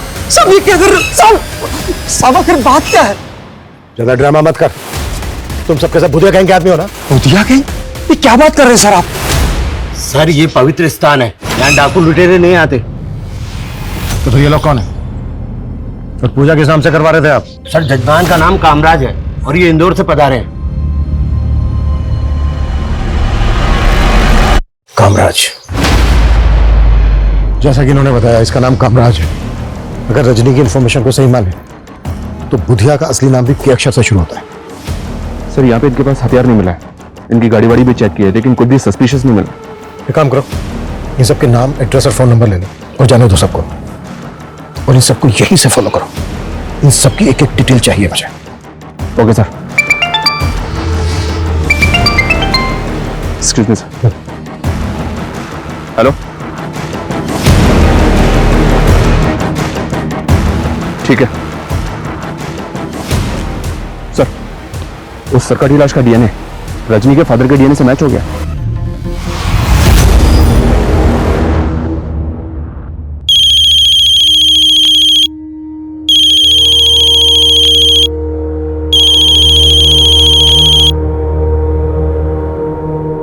हेलो अंकल, मैं योगेश। मैं जानता हूं आप किस सदमे से गुजर रहे हैं।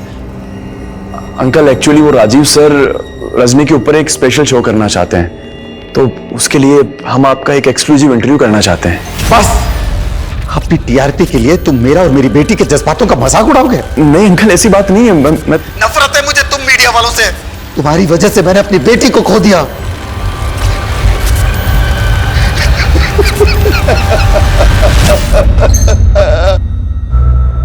किशोर सर, बुधिया पिछले 10 साल से क्राइम कर रहा है। तो पिछले 1 साल से बुधिया के नाम पर कुछ ऐसे केसेस दर्ज हैं जहां पर सरकटी लाशें फेंकी हुई, जबकि 1 साल पहले तक उसके नाम पर ऐसा कोई केस दर्ज नहीं। अब सवाल यह उठता है कि यह सब 1 साल में ही क्यों? और एक बात, एसपी महेश्वरी की लाश का गला नहीं काटा गया, जबकि रजनी की लाश गला काट के फेंकी गई। ये सब कुछ अजीब नहीं है? Sir yes coming. सर मैंने कामराज के बारे में पता किया, वो इंदौर में एक रेवेन्यू ऑफिसर है। सर ऐसा लग नहीं रहा कि उसका बुधिया या उसके गैंग से कोई कनेक्शन होगा। उस कैब वाले आदमी का कुछ पता चला? सर फिलहाल तो नहीं, लेकिन सर रजनी के कॉल रिकॉर्ड्स में अजंता न्यूज चैनल का नंबर मिला है। और सर उसके फादर ने भी तो बताया था कि वो कोई नया न्यूज चैनल ज्वाइन करने वाली है। अजंता न्यूज चैनल वालों से पता करो कि क्या रजनी वाकई में वहां पे ज्वाइन करने वाली थी, और उस कैब वाले आदमी का पता करो जो रजनी के होटल रूम में गया था और वहां से उसका लैपटॉप बैग लेके गायब हो गया। Okay sir.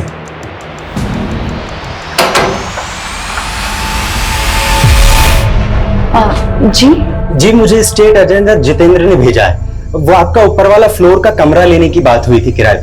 अरे हाँ हाँ, आओगे तो घर दिखा देता हूं। जी जी जी आओ जी, ये कमरा है। जी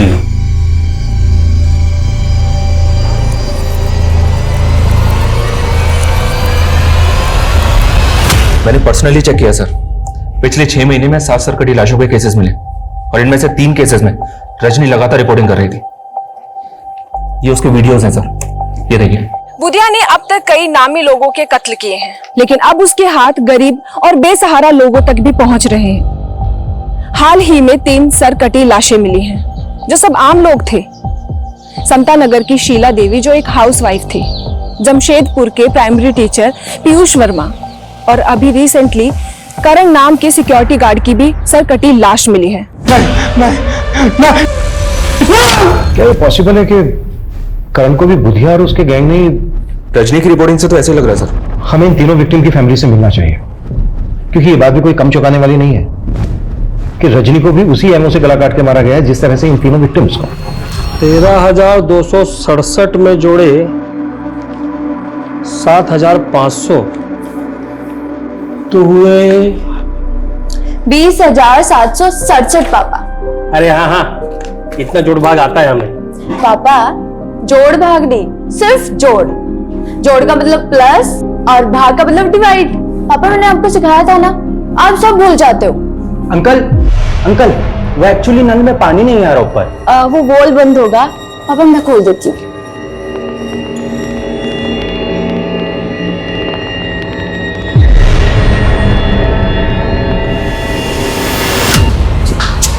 ये क्या कर रहे हैं? संजीव, 2 महीने पहले आपके बेटे की लाश मिली थी। आपने एक रजनी नाम की लड़की को इंटरव्यू दिया था, जिसके बाद उसने कहा कि आपने बुधिया के खौफ में आकर उससे डर कर ये नहीं कहा कि आपके बेटे को बुधिया ने मारा है। नहीं साहब, हमने ना ऐसा कहा, न मैं मेरे बेटा बुधिया को जानते थे। तो लड़की तो बस वही बोली जा रही थी जो उसे बोलना था। साहब हमने उससे बोला भी था कि हमारा बुधिया से कोई वास्ता नहीं, लेकिन उसने ये सब न्यूज में से कटवा दिया था। किस पर शक है आपको सोहन जी? किसने मारा होगा आपके बेटे करण को? साहब मेरी बीमारी के चलते मेरा बेटा करण सोसाइटी के गेट पे गार्ड की नौकरी कर रहा था और उसका सोसाइटी में झगड़ा भी हुआ था। सर गाड़ी पार्किंग में लगा दे। सॉरी सर, ये काम मेरा नहीं है, सोसाइटी ने मुझे सिक्योरिटी के लिए रखा है। अगर मैं चाहूं तो तुझसे अपने जूते साफ करवा सकता हूँ। माफ कीजिए सर, अब आप बदतमीजी कर रहे हैं। क्या बोला? मुझे तो लगता है मेरे बेटे को रमेश ने मारा है साहब।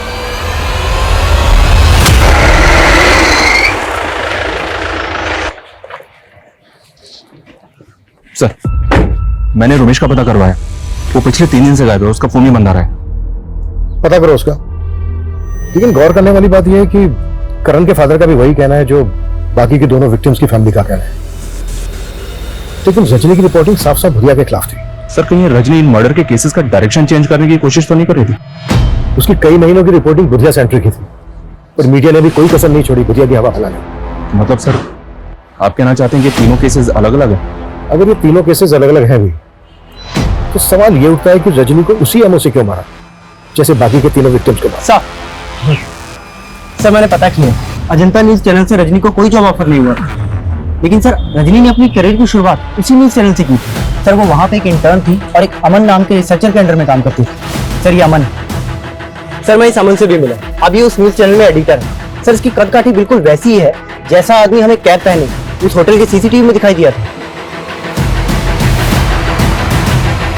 अरे सर मैंने क्या किया सर? नहीं रो, चल ये टी शर्ट और ये कैप पहन, कैट वॉक करवानी है तेरी। मैं कुछ समझा नहीं सर। सब समझ में आ रहा है तेरा फोन होटल के उस एरिया में एक्टिव था ना, जब रजनी से मिला था तुम इसी तरह की कैप और टी शर्ट पहनी थी ना तुमने? सीधे सीधे बोल दे, रजनी के मर्डर से तेरा क्या लेना देना है? सर रजनी का मर्डर मैंने नहीं किया, बल्कि रजनी तो खुद मुझे क्यों रुको क्या बीच में बोल आगे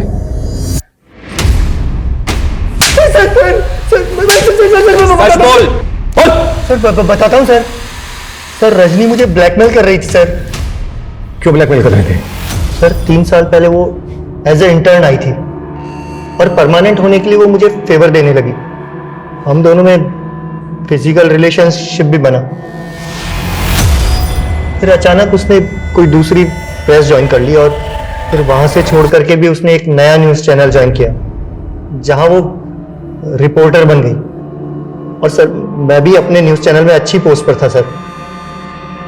फिर अचानक सर वो मुझे फोन करने लगी और अमन सर, सुना है आपके न्यूज़ चैनल में नए न्यूज़ एंकर की तलाश चल रही है। मुझे भी न्यूज़ रिपोर्टिंग का काफ़ी एक्सपीरियंस हो गया है। आप चाहे तो ये जॉब। ठीक है रजनी, मैं देखता हूँ। देखना नहीं है सर, करना है। सर फिर वो बोलने लगी जिस दौरान हम दोनों के रिलेशनशिप बने थे उसने कुछ वीडियोस बना लिए थे और वो न्यूज़ एंकर की जॉब लेने के लिए वो मुझे ब्लैकमेल करने लगी। मैं किसी तरह उसे टालता रहा, लेकिन सर फिर अचानक उसने कहा कि उसके पास में बुधिया से रिलेटेड कोई इंफॉर्मेशन है। ये देखिए जन्म कुंडली।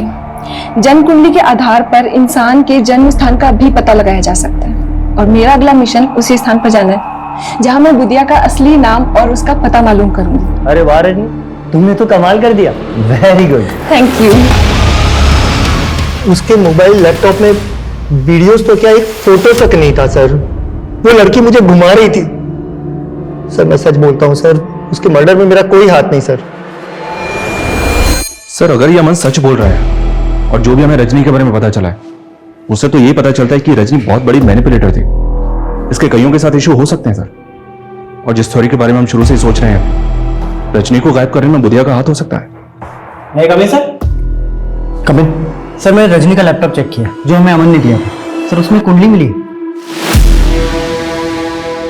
सर कुंडली पे जन्म स्थान शामगढ़ लिखा है और कुंडली के ऊपर कौशल नाम लिखा है।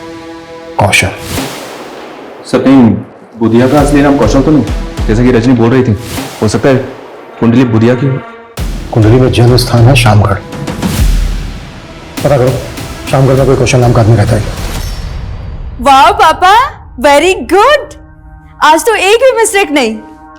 इसका मतलब अखरोट असर कर रहा है मुझ पर? हाँ पापा, लेकिन पापा अखरोट तो खत्म हो गए। तो क्या हुआ, मैं बाजार से और ले आता हूँ। अच्छा तेरे लिए कुछ लाना है? नहीं पापा। चल ठीक है, मैं अखरोट लेके आता हूँ। हाँ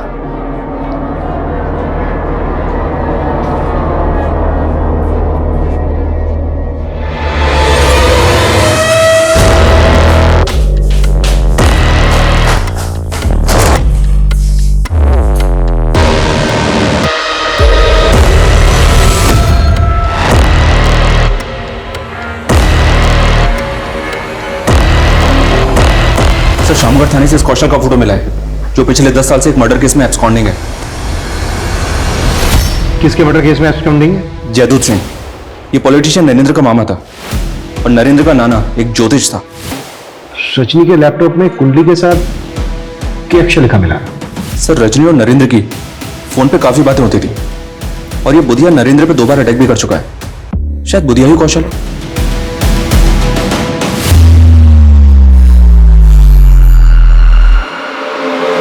मेरे हाथ में जोर नहीं है क्या?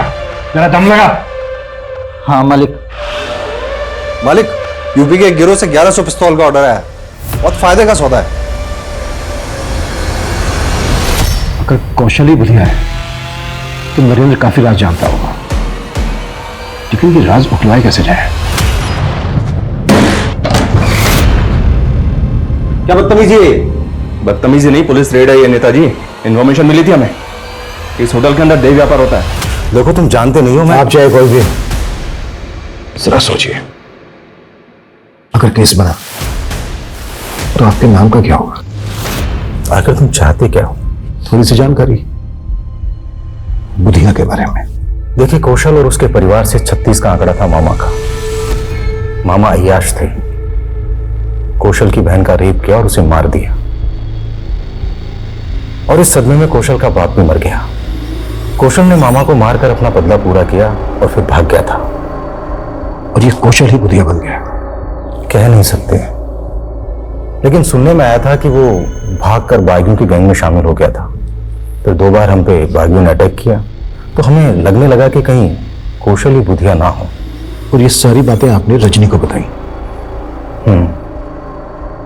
वो हमारी जीत के बाद अपना फायदा उठाने के लिए हमारे नजदीक आ गई थी।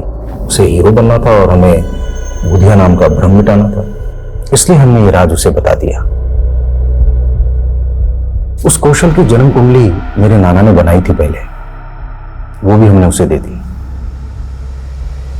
इसके अलावा कुछ नहीं जानते। कौशल ही बुधिया है ये अब तक कंफर्म नहीं हुआ है, लेकिन अब तक जितनी भी एक के बाद एक सरकटी लाशें सामने आई हैं और क्रिमिनल ने कोई क्लू नहीं छोड़ा, उसे यही सिद्ध होता है कि ये किसी बहुत ही शातिर आदमी का काम है। सर, जहां लाश मिली वहां से तकरीबन 500-600 मीटर की दूरी पर एक जोड़ी जूते मिले थे और जूतों पर खून के धब्बे लगे थे। शायद वो जूते क्रिमिनल के हों सर। लाश को डंप करने के बाद वहां से भाग रहा हो, जूते का सोल निकल गया हो और वो जूतों को वहीं उतार के भाग गया हो। Yes come in. सर, खबरियों से एक टिप मिली है, फिर से हथियारों की एक डील होने वाली और इस बार भी डिलीवरी संगम छेती पर ही होगी। टीम रेडी करो। सब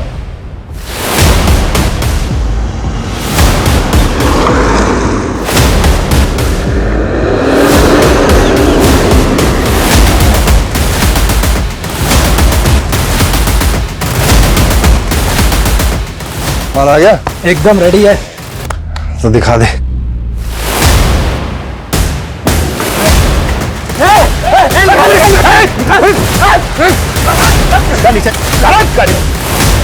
ए धनिया, क्या लफड़ा हो रहा है ये?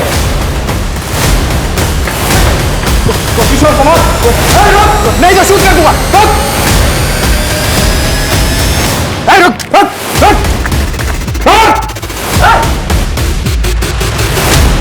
साहब सच कह रहा हूं, मैं बुधिया नहीं हूं। तो बुधिया कहाँ है? बोल। सब बुधिया मर चुका है। सब सच कह रहा हूं, बुधिया मर चुका है। बोल दे सच, नहीं तो तू नहीं बचेगा, ये पक्का है। सब वो साल भर पहले हम लोगों की पुलिस से मुठभेड़ हुई थी, उसमें बुधिया को गोली लग गई थी और हम लोग उसे घायल अवस्था में उठाकर अपने अड्डे पर ले आए थे। पर सब बुधिया मर चुका था। पर सब बुधिया को किसी ने देखा नहीं था, इसलिए मैं उसके नाम को जिंदा रख के उसके नाम से गिरोह चलाने लग गया।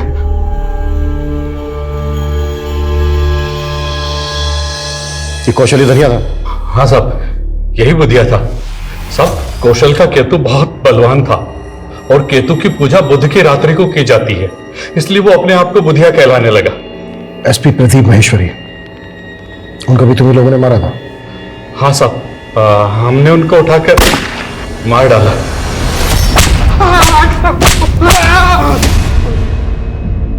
और उनका ड्राइवर दर्शन? हाँ साहब, उसको भी हमने मार डाला। हमें जो इतनी सारी सरकटी लाशें मिली हैं, उन लोगों को भी तुम्ही लोगों ने मारा? हम सर काट कर नहीं मारते, हम तो गोली मारते हैं साहब। तुम्हारे आदमी धनिया ने हमें बताया कि रजनी को भी तुम्ही लोगों ने उठाया था। सर, ये जूता तो मेरा ही है, पर ये तो मंदिर के बाहर से चोरी हो गया था साहब। मंदिर से चोरी हो गया था? हाँ साहब, रजनी ने बताया कि उसने मंदिर के पुजारी को कौशल की कुंडली दिखाई थी और पुजारी ने जैसा बताया वैसा वैसा ही कौशल के साथ हुआ था। तो सब हमें लगा कि पुजारी बहुत ज्ञानी आदमी है, तो सब हमने भी पूजा करवाई थी और वही मंदिर के बाहर से ये जूता चोरी हो गया था साहब। साहब, मुझे नहीं पता वो बुधिया के लोग थे, पर साहब वो अपराधी लोग ही थे। साहब, मैं बहुत डर गया था, इसलिए उन लोगों के बारे में पहले आपको नहीं पता।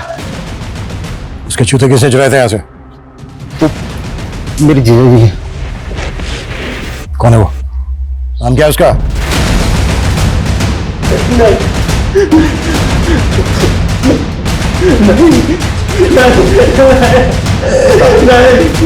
मेरी बेटी को फंसाएगा तुझको तो मैं काट डालूंगा।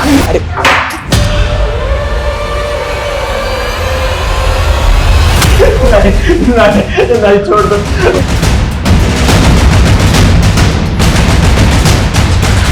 राजेश,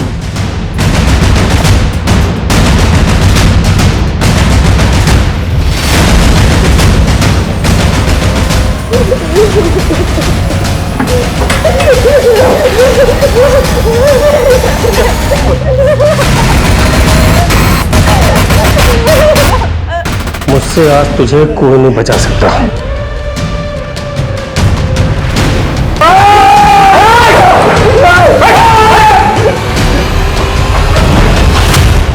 सब कुछ सच सच बोल, अब अभी शुरू से।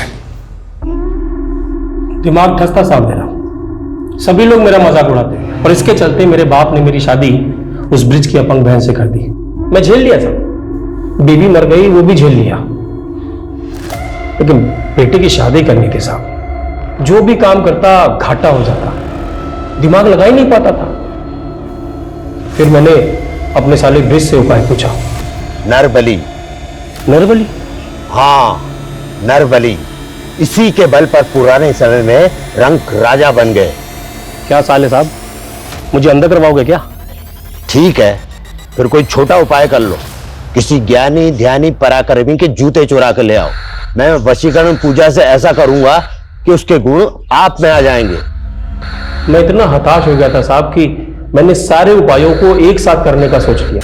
उन्हें पटाकर अपने अड्डे पे ले आता और उनकी बलि चढ़ा देता साहब। और हाँ, फिर उनकी खोपड़ी का मगज मैं खा लेता साहब। व्हाट? तू लोगों का मगज? हाँ साहब, करण, रजनी, सिद्धि, आकाश और ऐसे बहुत सारे बुद्धिमान और पराक्रमी लोगों का मगज मैंने ही खाया है साहब। अब तक कितने लोगों को शिकार बनाया तूने अपना? जितने जोड़ी जूते मिले हैं होंगे आपको, उतने ही है साहब। रजनी को भी तू नहीं? अरे साहब, वो रिपोर्टिंग कर रही थी मेरे द्वारा मारे गए लोगों के केस की। भले वो कह रही थी कि सबको बुधिया गैंग ने मारा है, लेकिन मैं टेंशन में था साहब। मुझे लगा ये पता लगाते लगाते मुझ तक जरूर पहुंच जाएंगे। फिर एक दिन पता चला कि बुधिया गैंग के लोगों ने उसे अगवा कर लिया। लेकिन एक दिन साहब वो बुधिया गैंग के लोगों को चकमा देकर भागी और आई कहा मेरे साले के शरण में। तू जूते क्यों चुराता था? क्या बुधिया गैंग के लोगों को भी मारा तूने? बुधिया गैंग को मारना मेरे बस की बात कहाँ, लेकिन मुझे उनका पराक्रम तो चाहिए था, इसलिए मैंने सिर्फ उनके जूते चुराए। और आखिरी बार लाश को ठिकाने लगाते वक्त उस जूते ने भी धोखा दे दिया साहब। किसकी लाश थी वो? रोमेश, दिमाग का डॉक्टर था साहब, बहुत बुद्धिमान। उसका दिमाग भी मैंने चट किया साहब। हीन भावना का शिकार इंसान कभी अपना हित नहीं कर पाता। राधेश्याम भी हीन भावना का शिकार था। उसमें जो कमियां थी वो अक्सर कई लोगों में होती हैं, लेकिन इन कमियों को सही से सुधारा ना जाए तो वो इतना हावी हो जाती है जो एक तरह के अतिवाद को जन्म देता है। जैसे दीमक लकड़ी को खोखला बना देती है, और जब उसमें अंधविश्वास जैसी भ्रांतियां पनपती हैं तो इंसान को होश भी नहीं रहता और वो मिथ्या कर्म कांड के नाम पे एक आतताई बन के घोर अपराधों में लिप्त हो जाता है और उसका विवेक विलिप्त हो जाता है। अब मैं सोनाली कुलकर्णी आपसे विदा लेती हूँ। फिर मिलेंगे एक नए केस के साथ क्राइम पेट्रोल सतर्क में। तब तक अपना और अपने परिवार का ख्याल रखिए। आप जानते हैं हम सब एक मुश्किल दौर से गुजर रहे हैं। कृपया मास्क पहने, सैनिटाइजर का इस्तेमाल करें और सोशल डिस्टेंसिंग बनाए रखें। देखते रहिए क्राइम पेट्रोल सतर्क। जय हिंद। इस तरह के और भी एपिसोड देखने के लिए हमारे चैनल को सब्सक्राइब करें और बेल आइकन दबाना ना भूलें।